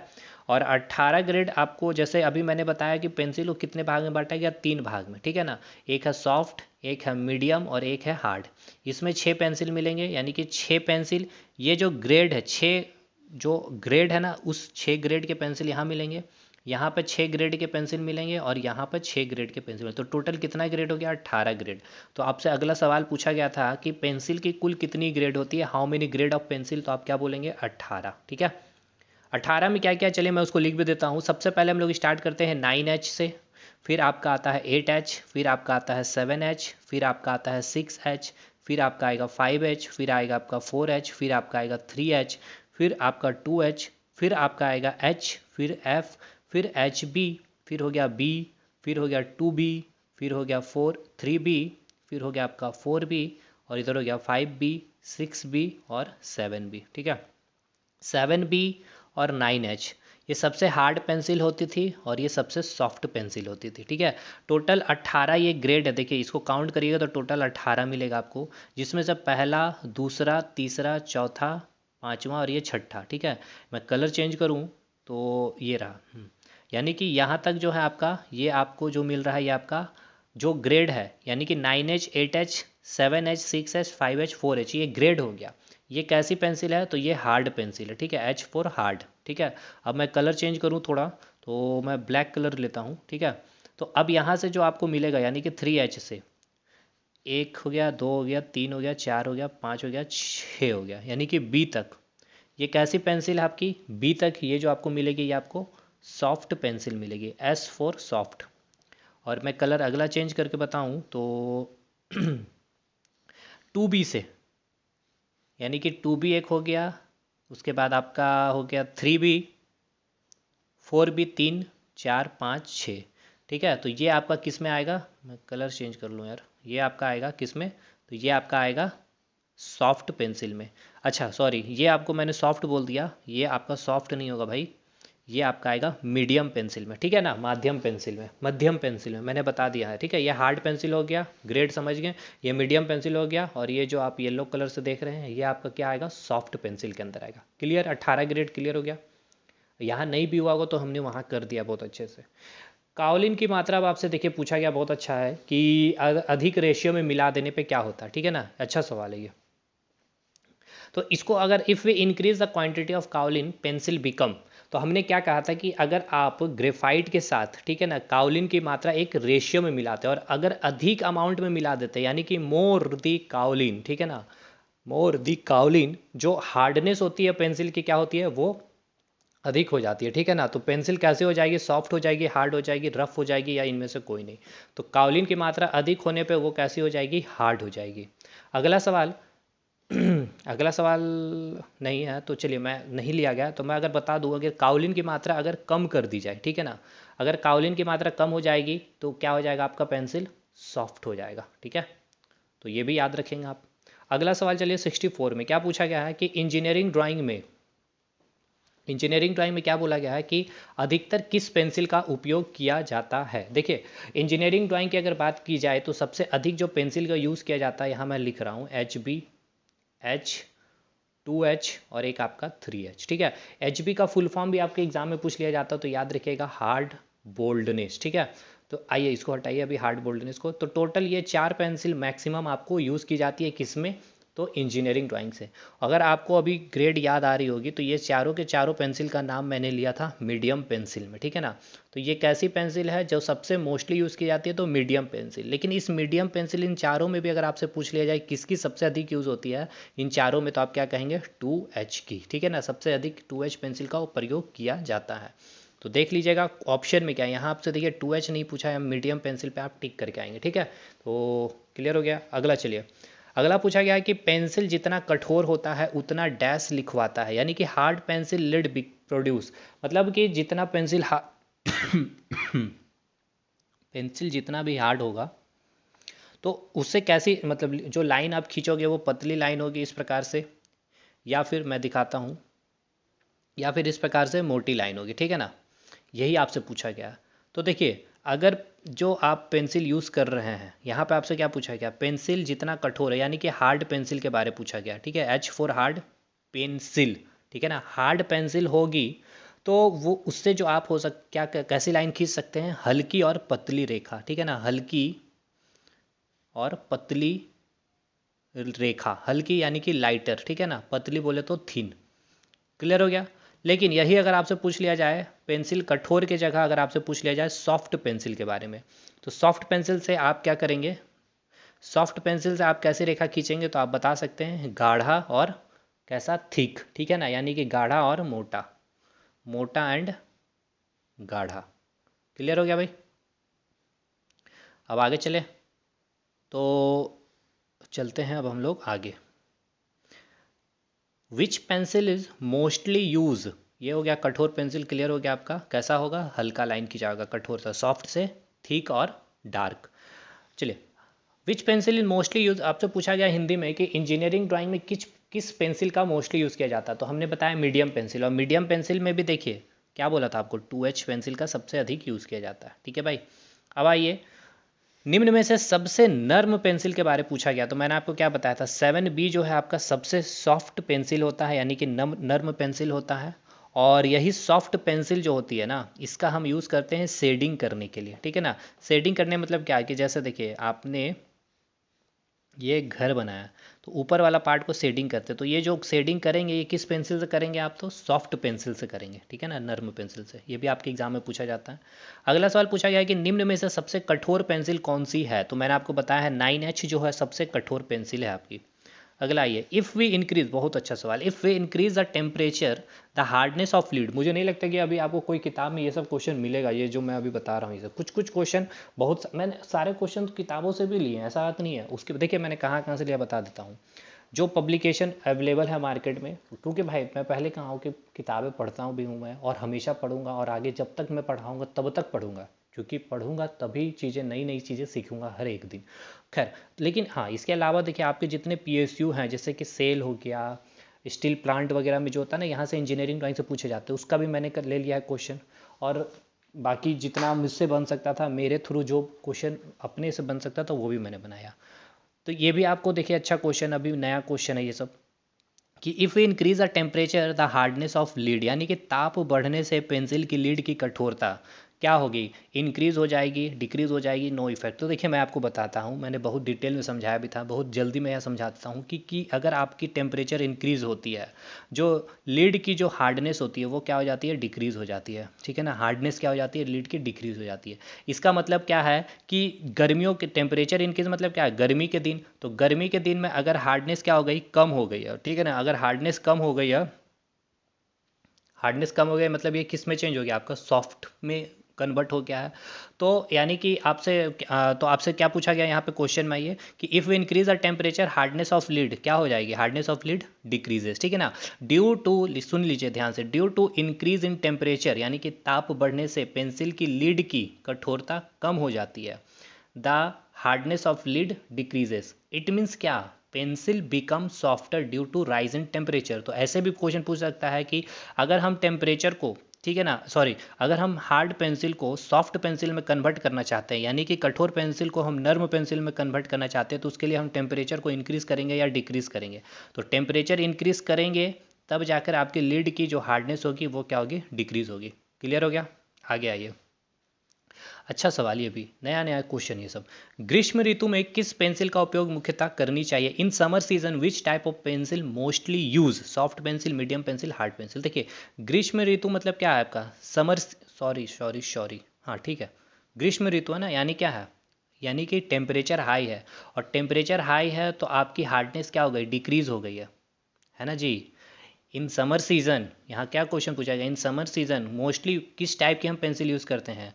तो mostly we use harder pencil, ठीक है ना, क्योंकि अगर सॉफ्ट पेंसिल आप अगर गर्मियों के दिन यूज़ करेंगे तो टेम्परेचर हाई है तो इसकी सॉफ्टनेस और कम हो जाएगी, और हो सकती है जो पेंसिल है आपकी, इसकी लीड इतनी सॉफ्ट हो जाएगी कि आप लिखते लिखते या ड्राइंग बनाते बनाते टूट हो जाएगी। इसलिए हार्ड पेंसिल का यूज़ हम लोग ग्रीष्म ऋतु में यानी कि समर सीजन में करते हैं। तो इसका आंसर क्या हो जाएगा? Hard pencil. समझ में आया? अच्छे लेवल का क्वेश्चन है भाई ये सब। अगला सवाल बहुत अच्छा सवाल, इन humidity increase the hardness of lead is. आर्द्रता बढ़ने से पेंसिल की लीड की कठोरता, आर्द्रता बढ़ना मतलब क्या है? पानी की क्वांटिटी इंक्रीज हो रही है, यानी कि वर्षा ऋतु की बात हो रही है। तो जैसे ही अगर बात की जाएगी, ह्यूमिडिटी अगर इंक्रीज होगी, ठीक है ना, ह्यूमिडिटी अगर इंक्रीज होगी, जो लीड की जो हार्डनेस हो जाती है ना, लीड की जो हार्डनेस है, ये आपकी हार्डनेस वो भी क्या होती है? आपकी इंक्रीज हो जाती है। यानी कि इन रेनी सीजन या फिर humidity is more, the lead of pencil, the lead of pencil की जो हार्डनेस होगी वो भी क्या हो जाएगी? इंक्रीज हो जाएगी, ठीक है। तो ये क्या हो जाएगा आपका क्वेश्चन? यहाँ पे क्या पूछा है कि in humidity increase the hardness of lead, simple सी बात है, इंक्रीज हो जाएगी। अब आपसे ये पूछा गया है कि रेनी सीजन में which type of pencil mostly, यानी कि वर्षा ऋतु में किस पेंसिल का उपयोग, यानी कि वर्षा ऋतु यानी कि रेनी सीजन, यानी कि आपको बोला गया ह्यूमिडिटी यहाँ पर क्या होगी? पानी की मात्रा अधिक है, ह्यूमिडिटी अधिक है, तो हार्डनेस भी अधिक है, तो हार्ड पेंसिल और हार्ड हो जाएगी, ठीक है। तो हम उसको तो यूज़ नहीं करेंगे, सॉफ्ट पेंसिल को यूज़ करेंगे, ताकि रेनी सीजन में इसकी सॉफ्टनेस, जो लीड की जो सॉफ्टनेस है वो थोड़ी सी हार्ड होगी, और अगर हार्ड ही यूज़ करेंगे तो वो और भी हार्ड हो जाएगा, जिससे बहुत ही हल्की रेखा आप खींचोगे या कुछ भी चीज़ें बनाओगे तो दिखेगी। इसलिए हम सॉफ्ट पेंसिल का यूज़ करते हैं रेनी सीजन में। समझ में आया कि नहीं आया भाई, बताइए। अगला चलते हैं। अब आपसे देखिए यही सवाल, ये तो हमने डिस्कस कर भी लिया है कि if we have to draw thicker and darker line, ठीक है ना, वी यूज़ विच पेंसिल। अगर हमें मोटी और गहरी रेखा खींचनी है, ठीक है ना, मोटी और गहरी रेखा खींचनी है, इस प्रकार से ये आपकी क्या मोटी और गहरी रेखा, तो किस पेंसिल का आप उपयोग करेंगे? तो हमने क्या बताया था आपको, सॉफ्ट पेंसिल का हम लोग यूज़ करते हैं मोटी और गहरी रेखा को। तो यहाँ पे देखिए सॉफ्ट पेंसिल कौन है, 7B, HB, ये सब क्या है आपका, HB हो गया, 7B हो गया, ये सब क्या है आपका, ये आपका हार्ड पेंसिल हो गया, ये आपका मीडियम पेंसिल हो गया HB। 9H ये भी हार्ड पेंसिल है। 4H आपका क्या है, सॉफ्ट पेंसिल है। तो ये आपका क्या हो जाएगा, 4H इसका सही उत्तर हो जाएगा। सॉरी सॉरी सॉरी, यहाँ गलती है भाई, ऑप्शन में गलती है। अच्छा, ऑप्शन में गलती नहीं है, 7B होगा इसका सही उत्तर, सॉफ्ट पेंसिल। क्योंकि यहाँ क्वेश्चन क्या बोला गया है कि ड्रॉ थिकर और डार्कर लाइन। सी ठीक है भाई, सॉरी मेरे तरफ से गलती है, आपको मोटी और गहरी रेखा खींचना, तो हम सॉफ्ट पेंसिल का यूज़ करेंगे, और 7B क्या आपकी सॉफ्ट पेंसिल है, तो ऑप्शन ए इसका सही हो जाएगा। अगला सवाल 74 पूछा गया है कि if we have to draw thinner and lighter line, यानी आपसे क्या बोला गया है कि अगर हमें हल्की और पतली रेखा खींचनी है तो किस पेंसिल का हम उपयोग करेंगे। तो हम किस पेंसिल का उपयोग करेंगे, हार्ड पेंसिल का उपयोग करेंगे। किस लिए, अगर हमें थिन लाइन यानी कि पतली रेखा और हल्की पतली मतलब हल्का एकदम लिखा है, यानी कि हल्का लिखाने का मतलब ये है, देखिए इस प्रकार से हल्का लिखा है, तो इसके लिए हम क्या करेंगे यूज़, इसके लिए हम क्या यूज़ करेंगे, हार्ड पेंसिल का यूज़ करेंगे। हार्ड पेंसिल बोले तो 9H पेंसिल का उपयोग करेंगे। HB क्या है, ये मीडियम पेंसिल है। 7B क्या है, सॉफ्ट पेंसिल है। 2B क्या है आपका, सॉफ्ट पेंसिल है। और ऐसे भी अगर आप नहीं समझ पा रहे हो, देखिए ये क्या आपका बी मतलब क्या है, बोल्डनेस, बोल्ड लिखा रहा है, गहरा लिखा रहा है। गहरा किससे लिखा था, सॉफ्ट पेंसिल से। ये भी क्या है, soft pencil, B for bold. H B का फुल फॉर्म भी आपसे एग्जाम पूछता तो हार्ड बोल्डनेस है, तो बोल्डनेस है भाई, तो बोल्ड लिखा रहा है, गहरा लिखा रहा है। आपको लिखना कैसा है, थीन लिखना है, ठीक है ना, और हल्का लिखना है। तो इसके लिए आप ये क्या, कौन सा पेंसिल, हार्ड पेंसिल का यूज़ करेंगे, H फॉर हार्ड, ठीक है ना। तो 9H से आपका क्या है, 9H से आपका 4H तक, ये सब देखिए वीडियो में मैंने बताया, ये सब हार्ड पेंसिल होगा। तो 9H भी आपका ऑप्शन हो सकता है, ये नहीं होगा तो आपका हो सकता है 8H होगा, या फिर 7H होगा ऑप्शन में, या फिर 5H भी हो सकता है, 4H भी हो सकता है, ठीक है भाई, या फिर 6H भी हो सकता है। अगला सवाल, पेंसिल की क्रॉस सेक्शन की जो शेप होती है या फिर आकृति आपसे पूछी गई, the shape of pencil cross section, यानी कि पेंसिल क्रॉस सेक्शन मतलब समझ रहे, देखिए ये आपका क्या है, ये आप देख रहे हैं पेंसिल है, ठीक है ना। तो इसकी जो क्रॉस सेक्शन 3D व्यू मैंने बनाया था फिगर में, अगर यहाँ मैं बना पाऊँ तो ठीक है, अदरवाइज़ उस वीडियो को देखिएगा तो आपको समझ में याद आ भी रहा होगा कैसे क्रॉस सेक्शन में बनाता हूँ। देखिए इस प्रकार से हमने बनाया था आपका, ठीक है ना, ये आपको हमने बताया था, ये आपका पेंसिल थी और इस प्रकार से ये लीड थी, ठीक है ना। तो ये क्रॉस सेक्शन कैसा था आपका, हेक्सागोनल था, ठीक है ना। हेक्सागोनल क्रॉस सेक्शन था, 6 भुजा था, 1 2 3 4 5 6, ठीक है ना। तो कैसी शेप थी इसकी, क्रॉस सेक्शन कैसी होती है, तो हेक्सागोनल है। बहुत अच्छा सवाल है भाई ये सब। अगला सवाल आपसे पूछा गया कि पेंसिल में HB का मत, देखिए यही मैंने बोला ना कि HB का मतलब क्या होता है। तो HB का मतलब ये पूछा गया है भाई सेल वगैरह एग्जाम में, हार्ड बोल्डनेस होता है। HB का फुल फॉर्म क्या हो गया, hard boldness. H for hard, B for boldness. Clear हो गया भाई। अगला सवाल आपसे पूछा गया है क्या कि 77 में शेडिंग करने के लिए किस पेंसिल का उपयोग करते हैं, which pencil is used for shading. हमने क्या बोला था कि जब भी हमें कोई चीज़ शेड करना है, शेडिंग करने मतलब ये आपका घर है, ये वाला पार्ट आप शेडिंग कर रहे हैं, तो ये शेडिंग करने के लिए किस पेंसिल का यूज़ करते हैं, सॉफ्ट पेंसिल का यूज़ करते हैं। तो सीधा यहाँ लिखेंगे सॉफ्ट पेंसिल, या फिर ऑप्शन में रहेगा सॉफ्ट पेंसिल का 2B रह सकता है, या फिर 3B रह सकता है, 4B रह सकता है, 5B रह सकता है, 6B रह सकता है, या 7B, इनमें से कोई भी रहेगा उसको टिक करेंगे। या soft pencil, medium pencil, hard pencil इस तरह से लिखा रहेगा तो सॉफ्ट पेंसिल टिक करेंगे। अब हो गया ख़त्म हम लोग का पेंसिल पूरा ख़त्म। इससे जितना हो सकता था मैंने पूरा बोल भी दिया है, पेंसिल को रिवाइज भी करा दिया है, ड्राइंग शीट का भी पूरा रिवाइज करा दिया, क्वेश्चन करा दिया। अब हम लोग अगले कौन से पार्ट पे आते हैं, तो हम लोग देखिए 2 पार्ट ख़त्म कर लिए हैं, क्या क्या, ड्राइंग शीट ख़त्म, पेंसिल ख़त्म। अब डिवाइडर और कंपास पे आते हैं, ठीक है ना। डिवाइडर कंपास पे आएंगे, तो चलिए अब कंपास और डिवाइडर, देखिए डिवाइडर से क्वेश्चन बनेगा नहीं जनरल भाई, एक क्वेश्चन डिवाइडर से बन सकता है, मैं अभी आपको बोल देता हूँ, क्योंकि वहाँ भी क्लास में भी मैंने कराया था तो बोला था कि डिवाइडर का यूज़ हम किस लिए करते हैं, या फिर डिवाइडर में कितने लेग्स होते हैं। तो देखिए डिवाइडर में कितने लेग्स होते थे, 2 लेग्स होते थे, और दोनों लेग्स में क्या होता था आपका, निडिल होता था, ठीक है। ये चीज़ हमने बताया था। और इसका यूज़ हम किस लिए करते थे, इसलिए यूज़ करते थे या तो कोई कर्व अगर हमें खींचनी हो, ठीक है, या फिर कोई लाइन को डिवाइड करना था, जैसे कि ये लाइन है आपका, ठीक है, ये आपका लाइन टोटल 10 सेंटीमीटर का लाइन है। अब इसको 2-2 सेंटीमीटर में डिवाइड करना था, तो क्या करते थे इस प्रकार से, इस स्केल में, ठीक है ना, इस डिवाइडर को हम 2 सेंटीमीटर पे करके यहाँ पे कट कर दिए, फिर इस प्रकार से यहाँ कट कर दिए, इस प्रकार से कट करके हम लोग यूज़ करते थे डिवाइडर का। बस इतना यूज़ है, हमने वहाँ समझा है, देख लीजिए।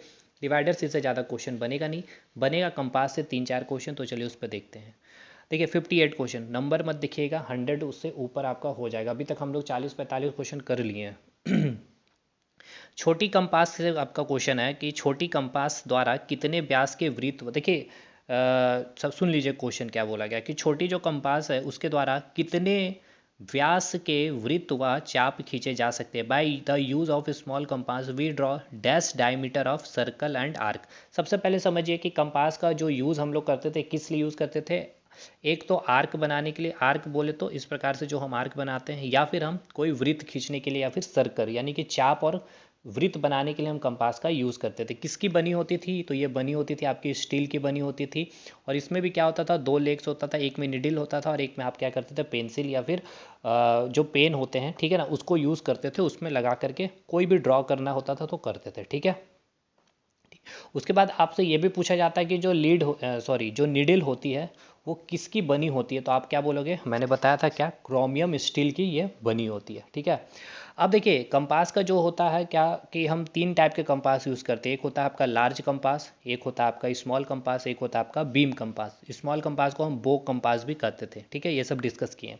तो देखिए अगर हमें कोई वृत्त खींचनी है और ये वृत्त का क्या आपका डायमीटर है, और अगर ये डायमीटर अगर 50 mm है, ठीक है ना, ठीक है। अगर आपका ये डायमीटर ये जो वृत्त है, ठीक है ना, 50 mm या 50 mm से अधिक, यानी कि diameter greater than equals to 50 mm आपको खींचना है। यानी कोई वैसी वृत्त है जो 50 mm की या 50 mm से ज़्यादा 60 mm 70 mm की है, अगर वो वृत्त खींचनी है तो आप किस कंपास का यूज़ करते थे, लार्ज कंपास का यूज़ करते थे, ठीक है। या फिर अगर आपको इस प्रकार से पूछा जाए, मैंने आपको बताया क्या कि ये डायमीटर है आपका कितना, 50 mm का। अब आपसे यहाँ पे क्या करेगा एग्जाम में, रेडियस दे देगा कि 25 mm या फिर 25 mm से ज़्यादा की अगर हमें वृत्त खींचनी है, ठीक है ना, 25 mm से 25 mm या फिर 25 mm से ज़्यादा रेडियस, रेडियस ध्यान रखिएगा। तो रेडियस क्या होगा इसके हाफ, तो उसके लिए भी आप क्या बोलोगे, लार्ज कंपास ही यूज़ करेंगे हम लोग, ठीक है ना। तो देखिएगा कि डायमीटर है या फिर आपका रेडियस पूछा गया। ऐसा नहीं कि रेडियस में आप 50 mm कर दीजिएगा, क्योंकि ये आपका डायमीटर है और रेडियस क्या होता है, डायमीटर का हाफ होता है, ठीक है भाई। इसके अलावा कि अगर आपको कोई वृत्त खींचनी है जिसकी डायमीटर 25 mm है, ठीक है, या 25 mm से कम है, यानी कि diameter less than equal to 25 mm अगर आपको खींचनी है, तो इसके लिए हम स्मॉल कंपास की यूज़ करते हैं। अब यही डायमीटर ना बोल के रेडियस बोल देगा, तो रेडियस क्या होगा, 12.5 mm, ठीक है ना, 12.5 mm यानी कि 25 mm का आधा कर देंगे। तो अगर 12.5 mm की रेडियस या उससे भी छोटी वृत्त की जिसकी त्रिज्या 12.5 mm या फिर 12.5 mm से छोटी होगी, तो उसके लिए हम कौन सी कंपास का यूज़ करेंगे, तो आप क्या कहेंगे, स्मॉल कंपास का यूज़ करेंगे, ठीक है ना भाई। तो यहाँ क्या पूछा गया सुनिए, छोटी कंपास द्वारा कितने व्यास के वृत्त व चाप खींचे जा सकते हैं। तो छोटी कंपास के द्वारा मैंने आपको बताया डायमीटर कितनी होनी चाहिए, 25 mm या 25 mm से कम। तो देखिए क्वेश्चन में क्या है, यहाँ पे ये तो होगा नहीं, 10 mm, 25 mm से 50 mm, 25 mm से 30 mm, 50 mm, यानी कि छोटी कंपास आप कितना से कितना खींच सकते हैं। इस क्वेश्चन का सही उत्तर क्या होगा, छोटी कंपास द्वारा कितने व्यास के वृत्त व चाप खींचे जा सकते हैं। 10 mm से 15 mm, 25 mm से 50 mm, ठीक है ठीक है ठीक है ठीक है ठीक है ठीक है जी। देखिए ऑप्शन बी इसका सही उत्तर होगा। कैसे, मैंने थोड़ा सा गलत बोल दिया, क्योंकि लार्ज कंपास का मैंने क्या बताया कि जिसकी डायमीटर, ठीक है ना, 50 mm होगी या फिर 50 mm से ज़्यादा होगी, उसके लिए हम क्या करेंगे, लार्ज कंपास का यूज़ करेंगे। लेकिन अगर कोई ऐसा वृत्त है जिसकी डायमीटर 25 mm या 25 mm से 50 mm तक की कोई वृत्त आपको खींचनी है, जिसकी डायमीटर 25 mm से 50 mm और रेडियस क्या बोलोगे, 12.5 mm से 25 mm, समझ में आ रहा, सुनिए ध्यान से। देखिए अगर कोई वृत्त है जिसकी डायमीटर 25 mm से 50 mm है, इस डायमीटर का अगर आपको वृत्त खींचना है, या फिर रेडियस इसका आधा करिए 12.5 mm, 50 का आधा क्या होगा, 25 mm। अगर ये आपको खींचना है, इतना डायमीटर या इतना रेडियस, दोनों एक ही चीज़ है, ये आपका डायमीटर हो गया और ये आपका आधा रेडियस हो गया, तो इसके लिए आप स्मॉल कंपास का यूज़ करेंगे। तो यहाँ आपको बोला गया छोटी कंपास, तो 25 mm से 50 mm तक, क्लियर हो गया। और अगर यही अगला सवाल देखिए पूछा ही गया है कि बड़ी कंपास का उपयोग किस माप के वृत्त खींचने के लिए किया जाता है, तो हमने क्या बताया था, diameter greater then 50 mm, 50 mm या फिर उससे ज़्यादा की आपका अगर विड्थ है तो उसको खींचने के लिए यूज़ करते हैं, ठीक है ना। ऑप्शन बी है 100 mm, तो 100 mm का भी खींच सकते हैं, लेकिन आपसे ये परफेक्ट ऑप्शन यहाँ देखिए क्या, यहाँ पे डायमीटर ग्रेटर देन 100 mm, तो उसको भी खींच सकते हैं। डायमीटर ग्रेटर देन, तो देखिए हमने क्या बोला था कि 50 mm से ऊपर की सारे जो भी वृत्त होगी, यानी कि डायमीटर अगर रहेगी या रेडियस कितना रहेगा 25 mm, तो उसके लिए हम कौन सी यूज़ करेंगे, बड़ी कंपास। ये 25 mm ये नहीं हो, ये कन्फ्यूज़ नहीं हो, ये हमने बोला radius greater than equals to 25 mm, तो इसके लिए आप लार्ज कंपास। लेकिन स्मॉल कंपास में मैंने बोला 12.5 से 25 mm तक, यानी कि radius less than equal to 25 mm, समझ गए, इसके लिए आप स्मॉल कंपास। अब आगे चलिए, पेंसिल हो गया, बस कंपास से इतना ही क्वेश्चन बनेगा भाई, बाकी इससे अलावा कंपास से आपका क्वेश्चन नहीं बनेगा। स्मॉल कंपास आपको नहीं मिल के हो सकता है, स्मॉल कंपास का जगह बो कंपास भी पूछ सकता है, और कंपास में थोड़ा बहुत भी डाउट हो रहा होगा तो देख लीजिएगा, वीडियो हमने समझाया। इसके अलावा एक कंपास मैंने और बताया था, बीम कंपास के बताया था, ठीक है ना। बहुत बड़ी अगर डायमीटर की सर्कल 150 mm से भी ऊपर की अगर आपको सर्कल खींचनी है तो उसके लिए आप बीम कंपास का यूज़ कर सकते हैं, मैंने दिखाया फिगर में कैसे होती है, ठीक है। तो कंपास कंप्लीट हो गया, अब हम लोग मिनी ड्राफ्टर पे चलते हैं। अब मिनी ड्राफ्टर को ख़त्म करेंगे, एक एक करके सब चीज़ पूरा आज फिनिश करवा देंगे आपका रिवीजन। चलिए, सबसे पहले आपको ये बताया जा रहा है, क्वेश्चन क्या पूछा जा रहा है कि मिनी ड्राफ्टर कितने प्रकार के होते हैं। क्या आपको याद आ रहा है, मिनी ड्राफ्टर का फिगर माइंड में चल रहा है कि नहीं चल रहा। तो देखिए, मैं सबसे पहले तो अगर बात किया जाए कि सबसे ज़्यादा it is very useful to draw engineering drawing very accurately. अगर इंजीनियरिंग ड्राइंग में कोई भी ड्राइंग को एक्यूरेटली ड्रॉ करना है, it is very useful to draw engineering drawing very accurately. किसकी, मिनी ड्राफ्टर की यूज़ करके। क्योंकि देखिए मिनी ड्राफ्टर से आप स्ट्रेट सॉरी हॉरिजेंटल लाइन भी खींच सकते हैं, वर्टिकल लाइन भी खींच सकते हैं, इंक्लाइन लाइन भी खींच सकते हैं, किसी भी एंगल पे आप क्या कर सकते हैं, या कोई भी एंगल का फॉर्मेशन कर सकते हैं। ये सारा काम किससे कर सकते हैं, केवल और केवल मिनी ड्राफ्टर से ही कर सकते हैं। यानी हॉरिजेंटल लाइन किससे खींचते थे, T square, vertical line set square, incline line set square, या फिर आप बोल सकते हैं स्केल।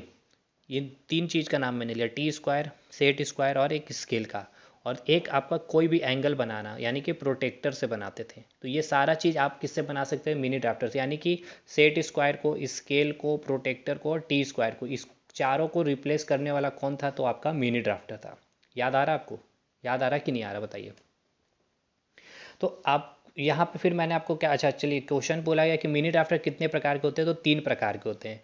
मिनी ड्राफ्टर में क्या होता था, एक आपका लार्ज, ठीक है ना, या फिर अपर क्या बोलते थे, आर्म बोलते थे, फिर आपका एक लोअर आर्म होता था, और इसी आर्म में क्या होता था, आपका प्रोटेक्टर भी था, और एक 2 स्केल था आपका, ठीक है ना। इस प्रकार से 2 स्केल था, दोनों क्या था, 90 डिग्री में थे। और देखिए ये जो होते हैं 3 प्रकार के मिनी ड्राफ्टर होते हैं। एक होता है आपका मिनी ड्राफ्टर, ठीक है ना, मिनी ड्राफ्टर हॉरिजेंटल बोलते हैं, जिसमें जो हॉरिजेंटल स्केल होगी वो बड़ी होगी। दूसरा जो होता है आपका मिनी ड्राफ्टर वर्टिकल, ये जो वर्टिकल स्केल होगी वो बड़ी होगी। और एक होता है आपका यूनिवर्सल मिनी ड्राफ्टर, जिसमें हॉरिजेंटल और वर्टिकल दोनों स्केल क्या होती है, सेम साइज की होती है, ठीक है। तो इसका कितने टाइप हमने बताया था, 3 टाइप का बताया था। अगला चलिए, क्वेश्चन बोला गया है कि मिनी ड्राफ्टर को ड्राइंग बोर्ड के किस और फिक्स करते हैं। यानी कि जो मिनी ड्राफ्टर है ना, ये आपका क्या था, ड्राइंग बोर्ड था। हमने बताया था मिनी ड्राफ्टर का जो अपर आर्म था, इस प्रकार से उसमें क्या किया जाता है, क्लिप कर दिया जाता है यहाँ पर इस प्रकार से, और इस प्रकार से फिर इसके आर्म में यहाँ पर आपका प्रोटेक्टर और एक स्केल, 2 स्केल यहाँ पे था 90 डिग्री में। तो किस साइड में, तो ये आपका किस साइड है, टॉप साइड है, और ये किस साइड है, लेफ्ट साइड में, ठीक है ना। तो बाईं और क्या कर दी जाती है, फिक्स कर दी जाती है, ठीक है ना। The upper arm of the mini drafter is fixed, या फिर बोल सकते हो clamped on the left side of the drawing board. एक भुजा जो है मिनी ड्राफ्टर की, यानी ये वाली भुजा, ठीक है ना, क्या किया जाता है, ड्राइंग बोर्ड के बाईं ओर फिक्स कर दी जाती है। क्लियर हो गया, इसका उत्तर समझ में आ गया ना, किस साइड, टॉप लेफ्ट साइड में, ठीक है ना, किस कहाँ पे, ड्राइंग बोर्ड के। अगला सवाल आपका, in mini drafter scales are fixed in how many angle. यानी कि मिनी ड्राफ्टर में जो पैमाने हैं, स्केल को हिंदी में पैमाना कहा जाता है, कितने कोण में होते हैं दोनों स्केल, तो आपको मैंने अभी बताया 90 डिग्री पे होते हैं, ठीक है ना। तो इसका उत्तर क्या हो जाएगा, 90 डिग्री। अगला सवाल, मिनी ड्राफ्टर किस उपकरण का कार्य नहीं कर सकता है। तो क्या क्या, अच्छा, कार्य मिनी ड्राफ्टर किस उपकरण का कार्य नहीं कर सकता है, इंग्लिश में बोले तो which instrument function is not done by mini drafter. तो सेट स्क्वायर, तो सेट स्क्वायर का काम क्या था, सेट स्क्वायर का काम क्या था, वर्टिकल लाइन खींचना और इंक्लाइन लाइन खींचना। तो ये आप मिनी ड्राफ्टर से खींच सकते हैं बिल्कुल। फिर आपका स्केल, स्केल का काम क्या था आपका, हॉरिजेंटल या वर्टिकल लाइन, ये भी आप मिनी ड्राफ्टर से कर सकते थे। कंपास, कंपास का क्या करता था, कंपास आपका क्या काम करता था, आर्क या वृत्त खींचने के लिए। तो ये काम आप मिनी ड्राफ्टर से नहीं कर सकते थे, यानी कि आपसे यही पूछा गया कि क्या काम नहीं कर सकते थे, कंपास। टी स्क्वायर का काम क्या था, टी स्क्वायर का काम था हॉरिजेंटल लाइन, तो आप बिल्कुल मिनी ड्राफ्टर से खींच सकते थे। चलिए आगे, तो इसका उत्तर क्या हो जाएगा, ऑप्शन नंबर सी। अगला आपसे बस खत्म, मिनी ड्राफ्टर मैंने पूरा ही करवा दिया, रिवीजन ही हो गया भाई। अब मिनी ड्राफ्टर में क्वेश्चन बनता ही नहीं है। बाकी पूरा समझने के लिए आप हमारे एक बार वीडियो लेक्चर को देख लीजिएगा, यूट्यूब पे पड़ा हुआ है, लिंक डिस्क्रिप्शन बॉक्स में भी मिल जाएगा। ठीक है मेरे भाई, तो चलिए अब हम लोग कहाँ ख़त्म कर लिए, क्या क्या ख़त्म कर लिए, चलिए देखते चलते हैं। ये सब वीडियो देखिए भाई, इसको देखिए, बहुत मज़ा आएगा। ड्राइंग शीट ख़त्म, पेंसिल ख़त्म, डिवाइडर ख़त्म, कंपास ख़त्म, मिनी ड्राफ्टर ख़त्म। अब बचता है हम लोगों का scale, protractor, set square, T square और ट्राइंगल। तो चलिए अब स्केल का नंबर आता है। तो चलिए स्केल से जितने क्वेश्चन, स्केल थोड़ा टफ भी था लेकिन आपका मैंने इजी कर दिया, इतने अच्छे से समझाया। तो भाई इसको चलिए जल्दी जल्दी ख़त्म करेंगे, स्केल को बहुत डिटेल समझे हमने। पूछा क्या गया है कि पैमाने का निरूपक भिन्न होता है, यानी कि representative factor of scale is, इसका फॉर्मूला मैंने क्या बताया था, आर एफ। ठीक है ना, मैंने आर एफ बताया था, या फिर इसको क्या बोला था, स्केल फैक्टर भी। ये क्या होता है आपका, इसका फॉर्मूला मैंने बताया था, आर एफ इक्वल्स टू क्या होता है, drawing size by actual size. Drawing size क्या होता है, ताकि आपने जो ड्राइंग सीट में जो ड्राइंग बनाई है वो ड्राइंग साइज, और जो उस किस ऑब्जेक्ट का, मान लेते हैं कि आपने एक घर का ही ड्राइंग बनाया, तो इसका जो एक्चुअल साइज है वो आप नीचे लिखते थे डिनोमिनेटर में, और न्यूमरेटर क्या हो गया, न्यूमरेटर और निमोनेट, अरे यार अंश अवाय हर नेमोनेटर, मैं भूल गया यार, प्रोनाउंसिएशन नहीं कर पा रहा हूँ, होता है कभी कभी। चलिए, यानी कि रिप्रेजेंटेटिव फैक्टर इक्वल्स टू क्या हो गया आपका, drawing size by actual size. ठीक है ना, drawing size by actual size, clear हो गया। न्यूमरेटर, हाँ अब आ गया, न्यूमरेटर हो गया और ये डिनोमिनेटर हो गया, ये अंश हो गया, ये हर हो गया, क्लियर। तो हाँ, तो क्वेश्चन में क्या, चलिए ऑप्शन देखते कहाँ है, पैमाने की न्यूनतम लंबाई, मिनिमम लेंथ नहीं है भाई, ये हटाइए इसको।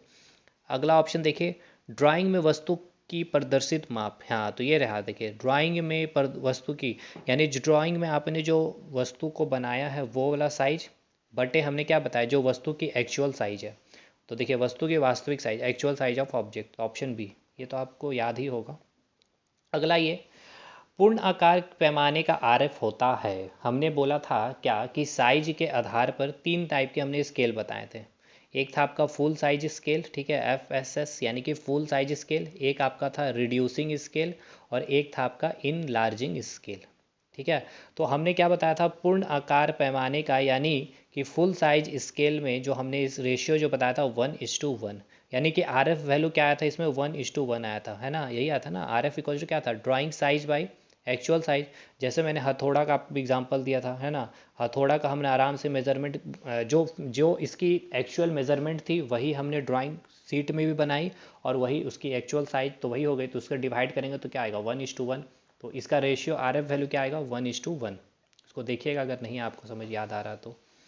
अगला सवाल अच्छा है, न्यूमेरिकल आप बोल सकते एक तरह से।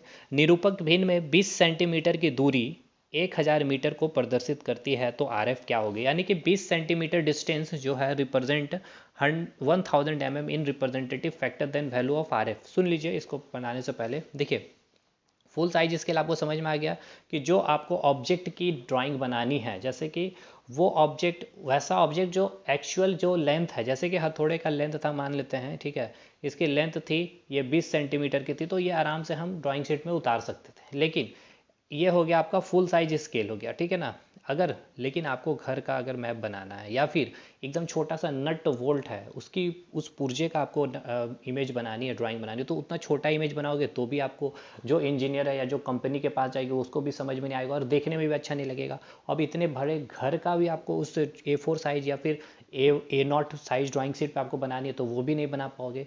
तो उसके लिए क्या करेंगे, रिड्यूसिंग स्केल और इनलार्जिंग स्केल का यूज़ करेंगे। अब देखिए रिड्यूसिंग स्केल जो मैंने नाम लिया, यानी कि लघुकरण पैमाने का जो यूज़ किया जाता है, कब यूज़ किया जाता है, तो देखिए जब जो ड्राफ्टमैन है, ठीक है ना, उसको जब एक बड़ा ऑब्जेक्ट या फिर बड़ी मशीन की ड्राइंग करनी होती है, तो उस समय वो क्या करता है, जो साइज है, यानी जैसे कि अगर आपको मैं एक एग्जांपल दे रहा हूँ कि घर का जो साइज है, यानी कि लंबाई है, ये मान के चलते हैं छोटा एक एग्जांपल ले रहे हैं, 100 मीटर है, ठीक है ना। अब इस 100 मीटर को अगर फीट में करोगे तो कितना आएगा, 300 फीट के लगभग आता है, इतना ही आएगा जो भी है। तो इसको आप ड्राइंग शीट में तो बना नहीं सकते, तो आप क्या करोगे, इसको पहले क्या करेंगे, मीटर को सेंटीमीटर में कन्वर्ट करेंगे। तो 1 मीटर में 100 सेंटीमीटर, यानी कि 100 × 100 हो गया, ये हो गया आपका सेंटीमीटर। यानी कि कितना हो गया, इकाई दहाई सैकड़ा हजार, सॉरी इकाई दहाई सैकड़ा हज़ार, 10,000 सेंटीमीटर हो गया आपका, ठीक है। यानी कि ये आपका 10,000 सेंटीमीटर हो गया आपका लंबाई। ये पॉसिबल नहीं है, आप स्केल से इतना बड़ा स्केल भी नहीं होगा। तो हम क्या करेंगे कि हमने ये किया कि मान लिया कि 1 सेंटीमीटर इक्वल्स टू 100 सेंटीमीटर। तो अब 100 को हम 10,000 बनाने के लिए क्या करेंगे, 100 से मल्टीप्लाई कर दिए, तो इधर भी 100, तो 100 सेंटीमीटर तो हम खींच सकते हैं, ये पॉसिबल है। तो ये क्या कर दिया, ये आपने ड्राइंग में खींचा कितना, 1 सेंटीमीटर, यानी कि ये 1 सेंटीमीटर खींचे हो, लेकिन यहाँ आप लिख कितने रहे हो, जो आपने माना है 100 सेंटीमीटर।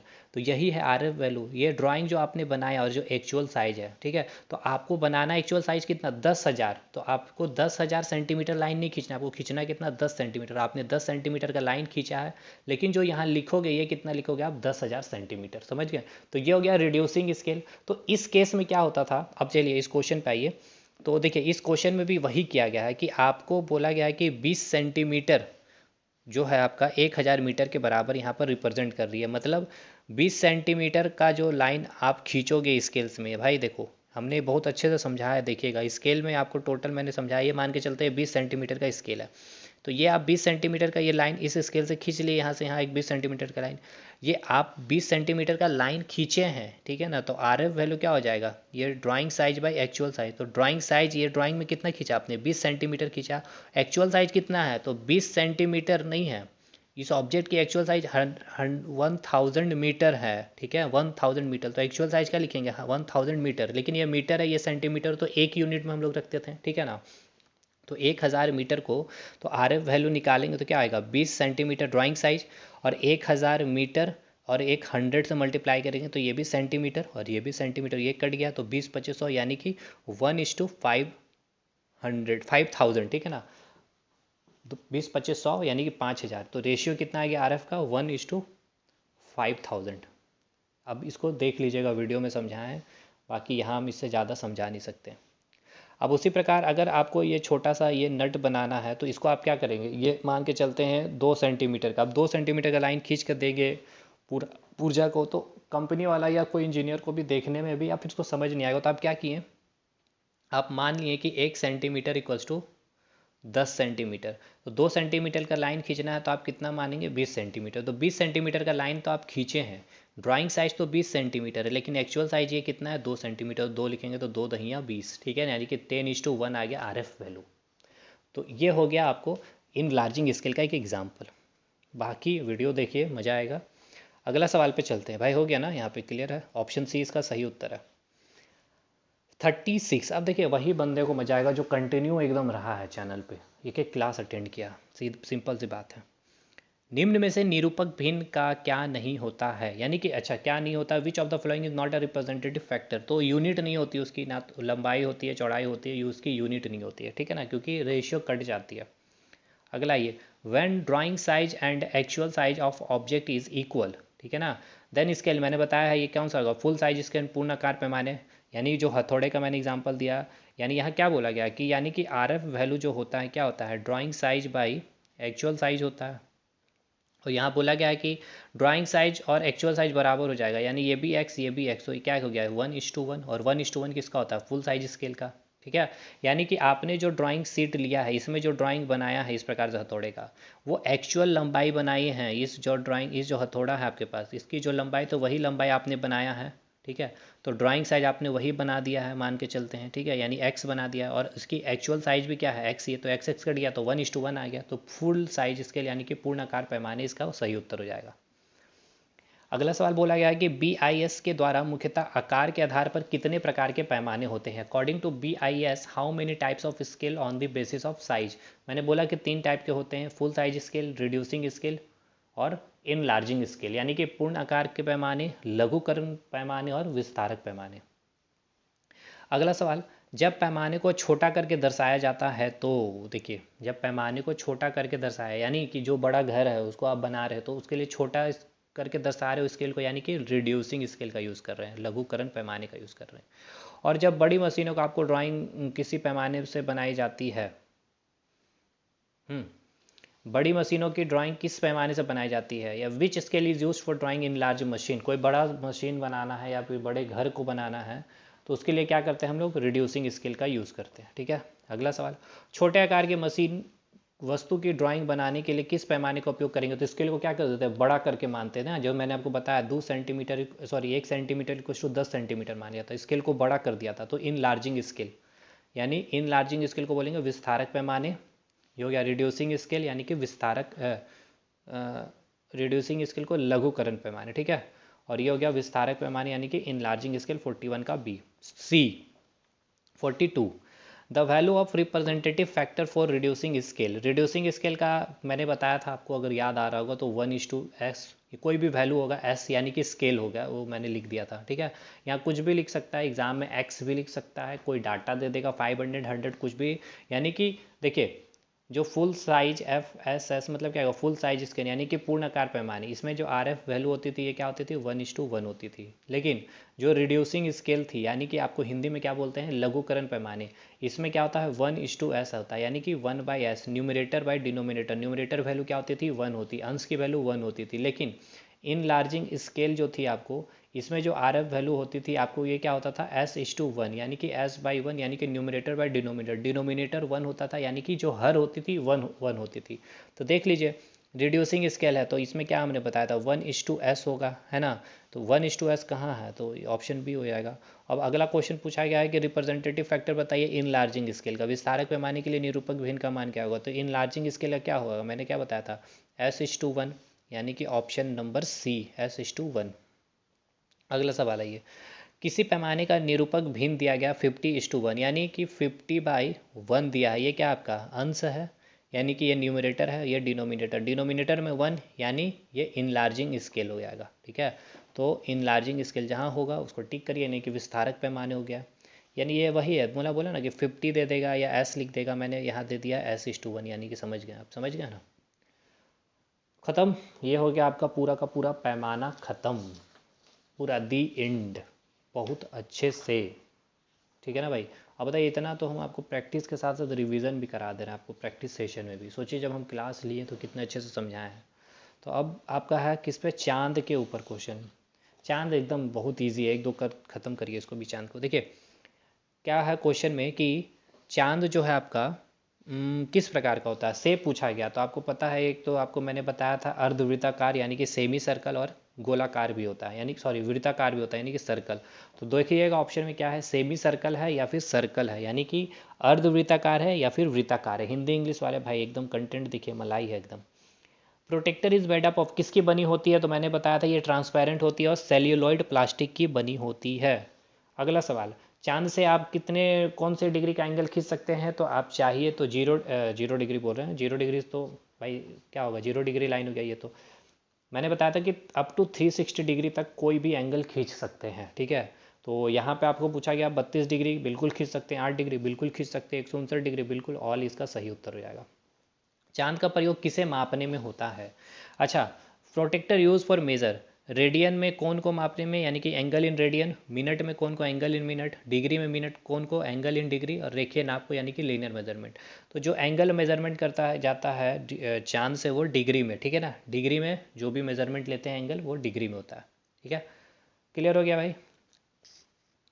अच्छा, मिनट आफ्टर का एक क्वेश्चन यहाँ छूटा हुआ था, देखिए the function of set square, ये तो खैर मैंने रिवीजन बोला ना कि भाई जो छूटेगा ही नहीं कुछ, मैं रिवीजन करा दिया। देखिए ये क्वेश्चन पूछा गया कि the function of set square T square, set square से क्या होता है, एक तो हम वर्टिकल लाइन खींच सकते थे, इंक्लाइन लाइन खींच सकते थे, और 15 डिग्री में मेनली इसका काम था सेट स्क्वायर का, 15 डिग्री के एंगल पे हम कोई भी लाइन इंक्लाइन खींच सकते थे। टी स्क्वायर से हॉरिजेंटल लाइन खींच सकते थे, प्रोटेक्टर से किसी भी एंगल पे हम कोन पे अपलाइन खींच सकते थे, और स्केल से आप क्या कर सकते हो, मेजरमेंट ले सकते थे और वर्टिकल लाइन खींच सकते थे। ये सारा काम कौन कर सकता है, ये सारा, ये जितने मैंने नाम लिए सारा मिनी ड्राफ्टर। तो इन सारे को रिप्लेस करने वाला कौन है, तो मिनी ड्राफ्टर इसका उत्तर हो जाएगा। समझ में आ रहा है कि नहीं आया।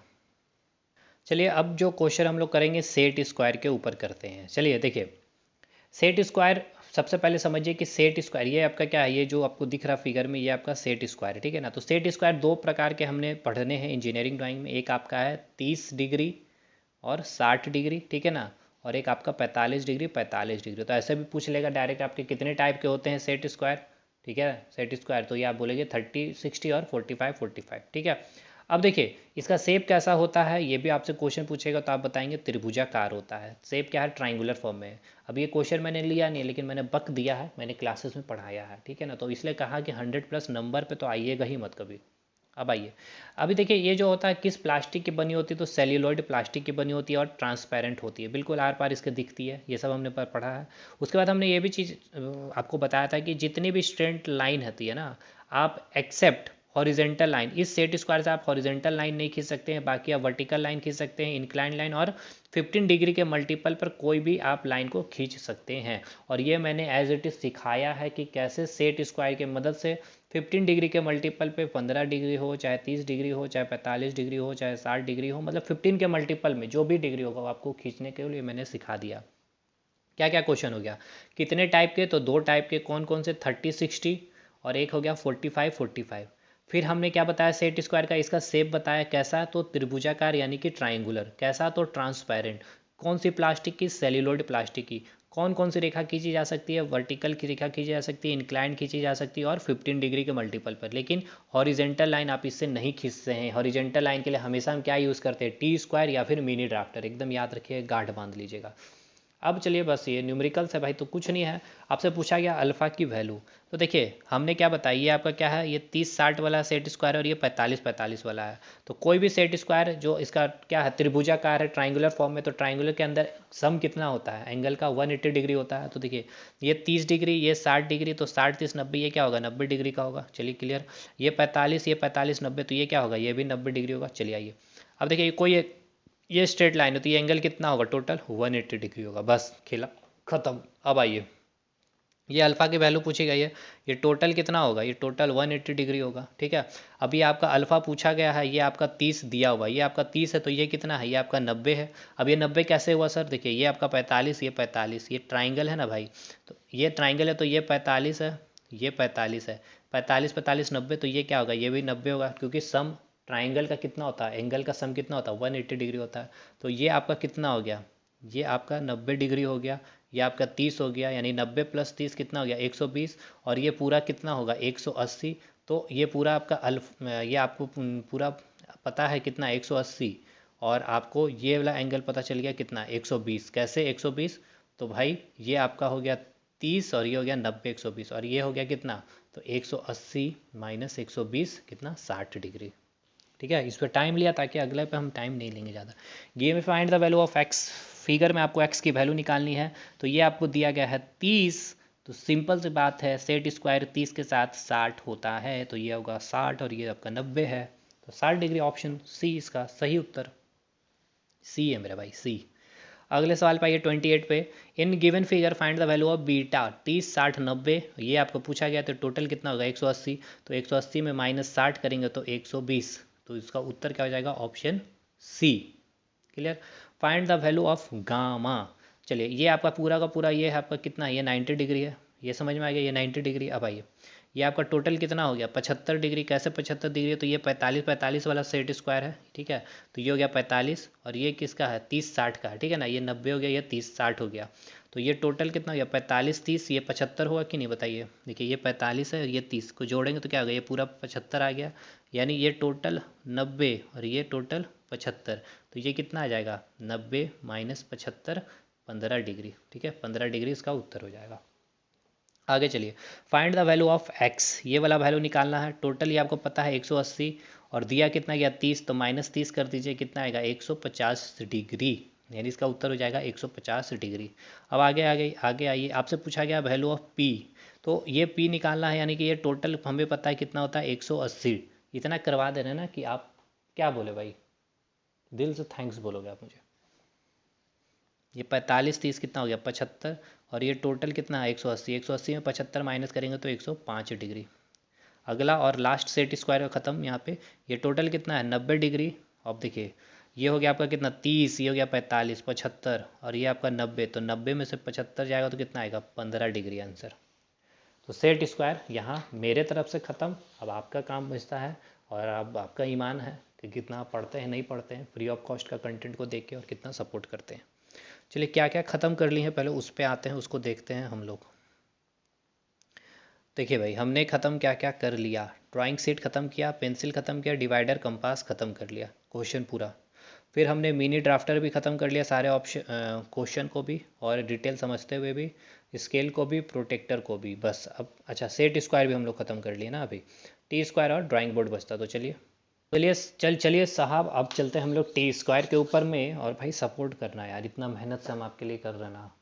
अगर हमारा चैनल ग्रो होगा तो आप सोचिए आप लोग कितने ग्रो कर जाइएगा, सोच नहीं सकते आप लोग। क्वेश्चन है 14 नंबर का। मैंने कहा है पहले कि हर चीज़ नंबर से काउंट नहीं होती है, कंटेंट पे बात करिएगा आप। What is the angle between blade and head of T square. तो मैं एक बार फिगर से याद दिला दूं आपको, टी स्क्वायर याद आ रही होगी तो ये आपकी थी ब्लेड, ये थी आपकी हेड और इसको बोलते थे स्टॉक। यहाँ पर आपको क्या किया जाता था, कुछ स्क्रू बोल्ट से टाइट कर दिया जाता था, यहाँ एक होल बना दिया जाता था टी स्क्वायर को टांगने के लिए। ठीक है मेरे भाई। और ये कितने डिग्री पे होती थी 90 डिग्री पे। तो यही तो आपसे पूछा गया है कि what is the angle between blade and sorry हाँ blade and head of T square. हेड की जगह स्टॉक वे लिख सकता है एग्जाम में, ध्यान रखिएगा।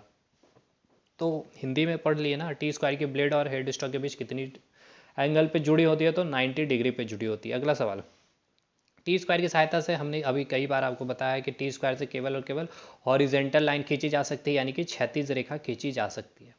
अगला सवाल, टी स्क्वायर की लंबाई कितनी हो सकती है। मैंने क्या बताया था कि ये आपका ड्राइंग बोर्ड है और इसका जो एबोनी होता है, यहाँ जो आपका एबोनी था, एक मिनट, ये आपका क्या था एबोनी। इसको एबोनी कैसे बनाते थे, इसका जो जो छोटा वाला जो साइड होता था किसका, ड्राइंग बोर्ड का, ये क्या छोटा साइड ही है ना, ये ड्राइंग बोर्ड है मेरे भाई। ये क्या था, लार्ज साइड था। तो जो छोटा साइड होता है उसमें थोड़ा सा ग्रुप छेद करते थे और एक काली पट्टी डाल देते थे। और इसी काली की पट्टी के ऊपर आप क्या करते थे, ये आप अपना स्केल टी स्क्वायर रखते थे। और इस प्रकार से इसके ब्लेड यहाँ पे, यानी कि ब्लेड की साइज किसके बराबर होती थी, जो ड्राइंग बोर्ड होती थी उसके बराबर होती थी। तो ये लंबाई आपसे पूछ रहा है। तो हमने आपको बताया था कि जो ड्राइंग बोर्ड की लंबाई वही टी स्क्वायर की भी लंबाई होगी। तो क्या क्या लंबाई, एक टी नॉट से, ये टी नॉट यानी कि टी स्क्वायर का नाम हो गया, T1 हो गया, एक हो गया T2 हो गया और एक T3 हो गया। टी नॉट कितना लंबाई होगा 1500 mm, ये कितना होगा 1000 mm, और ये कितना होगा 700 mm, और ये कितना होगा 500 mm। याद आ रहा है कि नहीं आ रहा, आप याद करिएगा। बाकी क्वेश्चन क्या पूछा गया, टी स्क्वायर की लंबाई कितनी हो सकती है। तो ये देखिए 1500 कुछ भी हो सकती है, या फिर ऑप्शन में आपको मिल सकता है कि जो length of the T square equal to the length of the drawing board, यानी कि जो ड्राइंग बोर्ड की लंबाई होगी, ठीक है ना, वही लंबाई आपकी टी स्क्वायर की भी होगी। अब डिपेंड करता है कि आपने जो ड्राइंग बोर्ड लिया है वो 1500 mm का लिया है या 1000 mm का लिया, या 700 mm या 500 mm। आगे चलते साहब, टी स्क्वायर की लंबाई किस पर निर्भर करती है। टी स्क्वायर की लंबाई मैंने बोला ड्राइंग बोर्ड की लंबाई पर निर्भर करती है। आगे आइए, the length of T square depends on, English वाले भाई। अगला सवाल, टी स्क्वायर किस लकड़ी की एवं किस प्लास्टिक की बनी होती है। T square is made up of which type of would and plastic. तो जो बनी होती है किसकी, टिक की बनी होती है, यानी सागौन बोला जाता है, महागौन, या फिर प्लास्टिक का नाम सेल्यूलोइड प्लास्टिक, नाम याद रखेंगे। टी स्क्वायर की जो हेड होती है, ठीक है ना, ड्राइंग बोर्ड के किस किनारे फिट किया जाता है। The head of T square is fitted in which side of the drawing board. मैंने बोला है कि जो ड्राइंग बोर्ड होता है उसमें काली पट्टी ग्रुप कर देते, इसको क्या बोला जाता था, इबोनी एज, और इसको क्या कहा जाता है, वर्किंग स्पेस भी नाम देते थे, इबोनी एज। ठीक है ना, क्लियर, याद आ रहा मेरे भाई। अगला सवाल, टी स्क्वायर की लंबाई किसके बराबर होती है, length of the drawing board के बराबर। The length of the T square is equal to, ये रिपीट हो गया क्वेश्चन। अगला सवाल पाइए, टी स्क्वायर के किस भाग को वर्किंग एज कहा जाता है। ठीक है ना, टी स्क्वायर के किस भाग को, तो जो उसका हेड होता है, ठीक है ना। अरे अरे सॉरी सॉरी सॉरी सॉरी, बहुत अच्छा सवाल। टी स्क्वायर के किस भाग को वर्किंग एज कहा जाता है। Which part of the T square is called working edge. समझिए, हम इसको हम समझाए हैं वैसे वहाँ भी, लेकिन फिर मैं समझा दे रहा हूँ। ये देखिए आपका टी स्क्वायर है, इससे हम क्या करते हैं, ये आप देखिए यहाँ रख के हॉरिजॉन्टल लाइन खींच सकते हैं, या टी स्क्वायर को यहाँ पर ले आए तो आप यहाँ से आप यहाँ हॉरिजॉन्टल लाइन खींच सकते हैं। इससे आप वर्टिकल लाइन नहीं खींच सकते, बट आप चाहे तो वर्टिकल लाइन भी खींच सकते हैं। अब देखिए कैसे, अब इसके ऊपर क्या किया आपने, सेट स्क्वायर रख दिया, ठीक है। किसके ऊपर, ये आपका क्या है, ब्लेड के ऊपर। तो आप हॉरिजॉन्टल लाइन भी खींच सकते हैं, इंक्लाइन लाइन भी खींच सकते हैं। तो देखिए यही क्वेश्चन आपसे पूछा गया कि टी स्क्वायर के किस भाग को वर्किंग एज कहा जाता है। तो आपका जो ये था ब्लेड, सॉरी ये हेड, और ये था ब्लेड। ये आपका क्या है, एक वर्किंग एज की तरह काम कर रहा है। कब? जब आप वर्टिकल लाइन खींच रहे हैं सेट स्क्वायर को रख करके किसके ऊपर, इस ब्लेड के ऊपर। तो ये आपका ब्लेड जो हो गया वर्किंग एज, इसको नाम देते हैं। ठीक है मेरे भाई, तो ब्लेड या स्ट्रिप या फिर ब्लेड या पट्टी इसको बोलेंगे। ठीक है ना, ब्लेड स्ट्रिप या फिर ब्लेड पट्टी। Maximum length of T square कितना है? अच्छा, मैक्सिमम जो लेंथ ड्राइंग बोर्ड की थी वो कितनी थी? 1500 mm। अभी हम इसको अगले लास्ट वही हम लोग उस पर आएंगे, अब बस वही लास्ट बचता भी है। तो ये सब हम लोग देखिए पढ़ चुके हैं, इसलिए मैं समझ रहे हैं ना आप। चलिए, मिनिमम लेंथ कितना होगा? तो 500 mm होगा, जिसको T3 से डिनोट करते हैं, T0 से डिनोट करते हैं मैक्सिमम लेंथ जिसकी होती है टी स्क्वायर की। अगला सवाल, टी स्क्वायर से कैसी रेखा खींची जा सकती है? हमने कहा हमेशा हॉरिजेंटल लाइन ही खींची जा सकती है, लेकिन टी स्क्वायर का जब हम ब्लेड को वर्किंग एज बना लेते हैं और सेट स्क्वायर रख के हम वर्टिकल लाइन भी खींच पाएंगे, इंक्लाइन लाइन भी। बट टी स्क्वायर का यूज़ हम लोग करते हैं हॉरिजेंटल लाइन खींचने के लिए, यानी कि क्षैतिज रेखा खींचने के लिए। ISI के अनुसार T2 स्क्वायर की माप कितनी होती है? तो भाई T2 का माप कितना होता है? T0 का कितना होता है? 1500 mm। T1 का कितना होता है? 1000 mm। और T2 का कितना होता है? 700 mm। ठीक है, तो 700 mm इसका सही उत्तर हो जाएगा। खत्म टी स्क्वायर। अब समय आता है आपकी ड्राइंग बोर्ड की और लास्ट फाइनल सेशन भाई, मतलब बोलते हैं ना फाइनल ओवर पे आ गए अब हम लोग ड्राइंग बोर्ड के ऊपर। ड्राइंग बोर्ड के अब हम लोग क्या करेंगे? धज्जियाँ उड़ाएंगे। इंजीनियरिंग ड्राइंग और बेसिक साइंस का ही धज्जियाँ उड़ाएंगे, तो ड्राइंग बोर्ड क्या है भाई। चलिए भाई, ग्रुप ज्वाइन कर लेना, फोकस स्टडी विद अभी। बाकी चलिए, क्या क्वेश्चन है? पहला सवाल पे बात है हम लोग। कितना सवाल हो गया मुझे भी नहीं पता और आपको भी नहीं पता होगा। क्वेश्चन पूछा गया है कि ड्राइंग बोर्ड जो बनी होती है किस लकड़ी की, विच वुड की बनी होती है? Drawing board made up of which would? वो लकड़ी का नाम मैंने बताया था मेसोनाइट या फिर मोनोसाइट। ठीक है ना, जो ड्राइंग बोर्ड है आपकी, ये आपकी ड्राइंग बोर्ड है। और ये ड्राइंग बोर्ड कैसे होती है? इस प्रकार की, ये जो वुड जो होती है इस तरह की पट्टियाँ हम यूज़ करते हैं, स्ट्रिप यूज़ करते हैं। और इसके पीछे शायद हम क्या करते हैं, एक सपोर्ट देते हैं इस प्रकार का, जिसको हम नाम देते हैं बैटेन। ठीक है ना, और ये हम पट्टी का इस्तेमाल इसलिए करते हैं ताकि गर्मी के दिन या ठंडे के दिन, गर्मी के दिन में क्या होगा, इसमें एक्सपेंशन होगा और ठंडे के दिन में इसमें सिकुड़न होगा, यानी कि क्या होगा, ये कंप्रेस करेगा, जिसके कारण जो साइज जो होगी ड्राइंग बोर्ड की वो बिगड़ेगी नहीं। ये जो गैप थोड़ा सा रहता है जिसके कारण इसके ऊपर क्या किया जाता है, सनमाइका लगा दिया जाता है, जिससे आप इजी वे में ड्राइंग शीट रख करके ड्राइंग कर सकते हैं। ठीक है ना, तो पूछा जाएगा ड्राइंग बोर्ड को बैटन, इसको हम क्या नाम देते हैं? जो दो पट्टी है बैटन, इसका क्या काम है? तो ये ड्राइंग बोर्ड को क्या करता है? सपोर्ट देता है। क्लियर हो गया भाई? अगला ये, ड्राइंग बोर्ड के किस भाग पर टी स्क्वायर के हेड का संयोजन किया जाता है? तो ये जो आपका ड्राइंग बोर्ड है, एक मिनट देखिए, ये जो ड्राइंग बोर्ड है ये इसका लार्ज साइड है, ये आपका लार्ज साइड हो गया, साइड हो गया, भुजा हो गया, ये छोटी भुजा हो गया। ठीक है ना, इसमें हम क्या करते हैं, इबोनी एज बनाते हैं, यानी कि इसमें थोड़े से अंदर में ग्रुप खींच, मतलब कि गड्ढा करेंगे और अंदर में काली पट्टी डाल देते हैं और इसके ऊपर हम क्या करते हैं, टी स्क्वायर की हेड को रखते हैं, जिसको हम बोलते हैं इबोनी एज भी कहते हैं। ठीक है, अगला सवाल, ड्राइंग बोर्ड के किस किनारे तरफ काले रंग की पट्टी होती है? यानी क्वेश्चन पूछ रहा है कि in which edge of the drawing board black strip present. तो किस साइड? ये आपकी क्या है, ड्राइंग बोर्ड है मेरे भाई। ठीक है ना, समझिएगा इसको पूरा अच्छे से समझाएं तो क्या समझिएगा। ये लार्ज साइड हो गया, ये स्मॉल साइज हो गया, शॉर्ट एज बोल सकते हो या स्मॉल एज बोल सकते हो। तो इधर ही हम बनाते हैं, यानी कि शॉर्ट एज साइड या भी छोटा किनारा जो होता है ड्राइंग बोर्ड का, उस साइड हम लोग क्या करते हैं, एबोनी एज को बनाते हैं। How many types of drawing board? तो ड्राइंग बोर्ड के कितने टाइप्स होते हैं? तो हमने आपको बताया है ड्राइंग बोर्ड के टोटल कितने टाइप्स होते हैं। हाँ, ड्राइंग बोर्ड के कितने टाइप होते हैं भाई? 4 टाइप्स होते हैं। कौन कौन से? D0, D1, D2 और D3। क्या मेजरमेंट आपको याद है? 1500 गुना 1000 गुना 25 mm। ठीक है, क्या हो गया ये लंबाई, ये विड्थ और ये मोटाई यानी कि थिकनेस। उसी प्रकार D1 का हो जाएगा 1000 इंटू 700 इंटू 25। उसका D2 का क्या हो जाएगा 700 गुना 500 गुना 15 mm। और D3 का क्या हो जाएगा 500 गुना 350 गुना 15 mm। देखिए मुझे याद है। ठीक है ना भाई, यही था। तो ये चारों टाइप का मैंने मेजरमेंट भी बता दिया। और सबसे बड़ा कौन सा ड्राइंग बोर्ड था? तो आपका D0 जो था सबसे बड़ा ड्राइंग बोर्ड था। सबसे छोटा ड्राइंग बोर्ड कौन सा था? तो D3 सबसे छोटा ड्राइंग बोर्ड था। और मैक्सिमम यूज़ किया जाने वाला जो मोस्टली यूज़ करते हैं ड्राइंग इंजीनियरिंग ड्राइंग में कौन सा ड्राइंग बोर्ड? तो D2। ठीक है, अब सब का मेजरमेंट हमने याद करवाया, आपको याद करना पड़ेगा। पूछा गया है the length of the largest drawing board. तो लार्जेस्ट ड्राइंग बोर्ड क्या है? D0। इसकी लंबाई कितनी होती है? 1500। चौड़ाई पूछा जाएगा तो 1000। मोटाई पूछा जाएगा तो 25 mm। सब कुछ mm में होगा। The length of the shortest drawing board. यानी कि सबसे छोटी ड्राइंग बोर्ड पूछा गया, तो सबसे छोटी ड्राइंग बोर्ड क्या होती है, D3। इसकी मेजरमेंट क्या होती है, 500 लंबाई, 350 चौड़ाई और 15 mm मोटाई। तो लंबाई कितनी है सबसे छोटी ड्राइंग बोर्ड की, और रिप्रेजेंट D3 से कितना है आपकी 500 mm, ठीक है। और ड्राइंग बोर्ड की आकार कैसी होती है, तो भाई आप सभी को पता है रेक्टेंगुलर, मैं तब से फिगर बना ही रहा हूँ, आयताकार। ड्राइंग बोर्ड को कितने डिग्री में, अच्छा ये भी अच्छा सवाल है। ड्राइंग बोर्ड जो है आपकी, ये जो है कितने डिग्री में स्टैंड में रखा जाता है। Drawing board is place on stand in how many angle, जैसे कि ये आपका एक स्टैंड मान के चलते हैं, ठीक है ना, और इसके ऊपर एक ड्राइंग बोर्ड रखते हैं, तो एक एंगल में रखते हैं, ठीक है। ये कितना एंगल होता है, तो 20 डिग्री का एंगल होता है, 20 डिग्री पर रखते हैं।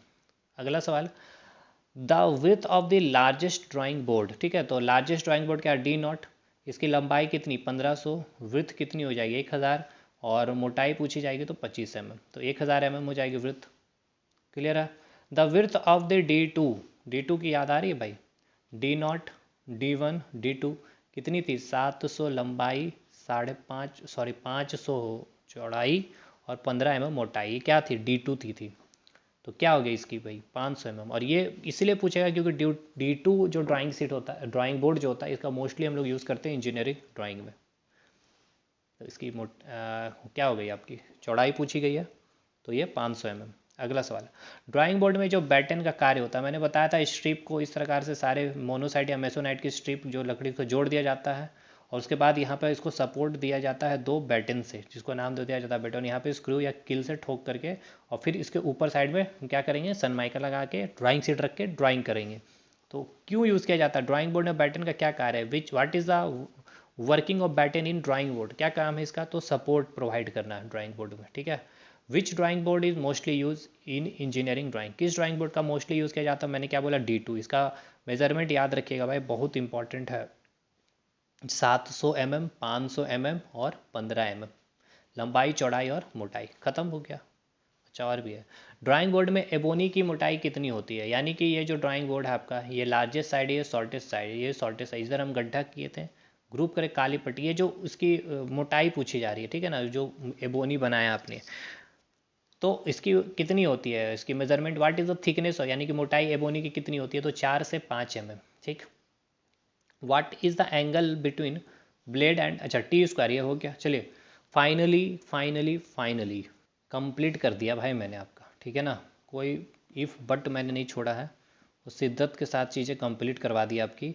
पूरा आपका पहला टॉपिक ख़त्म, पूरा थ्योरी से ख़त्म, प्रैक्टिकली एनालिसिस के साथ ख़त्म, फिगर चीज़ें समझा कर क्वेश्चन प्रैक्टिस करवा के, चाहे PYQ हो, प्रीवियस ईयर हो, चाहे एक्सपेक्टेड हो, चाहे अदर PSU में जो भी पूछा गया, ख़त्म हो गया भाई। सपोर्ट करिएगा, पूरा का पूरा धज्जिया उड़ा देंगे इसका। 40 का 40 हमने वादा किया है, ज्वाइन कर लेना है टेलीग्राम को, 40 में 40 करवा के छोड़ेंगे आपका। CBT 1 में 20 में 20 साइंस सही होगा। फॉलो कर लीजिए फिजिक्स का लेक्चर को, बाकी आपकी मर्जी है। इस वीडियो को आपको शेयर करना चाहिए, सपोर्ट करना चाहिए, क्योंकि इस तरह से आपका भाई आपके लिए मेहनत कर रहा है। चलिए मिलते हैं हम लोग अब अगले वीडियो में, तब तक के लिए धन्यवाद।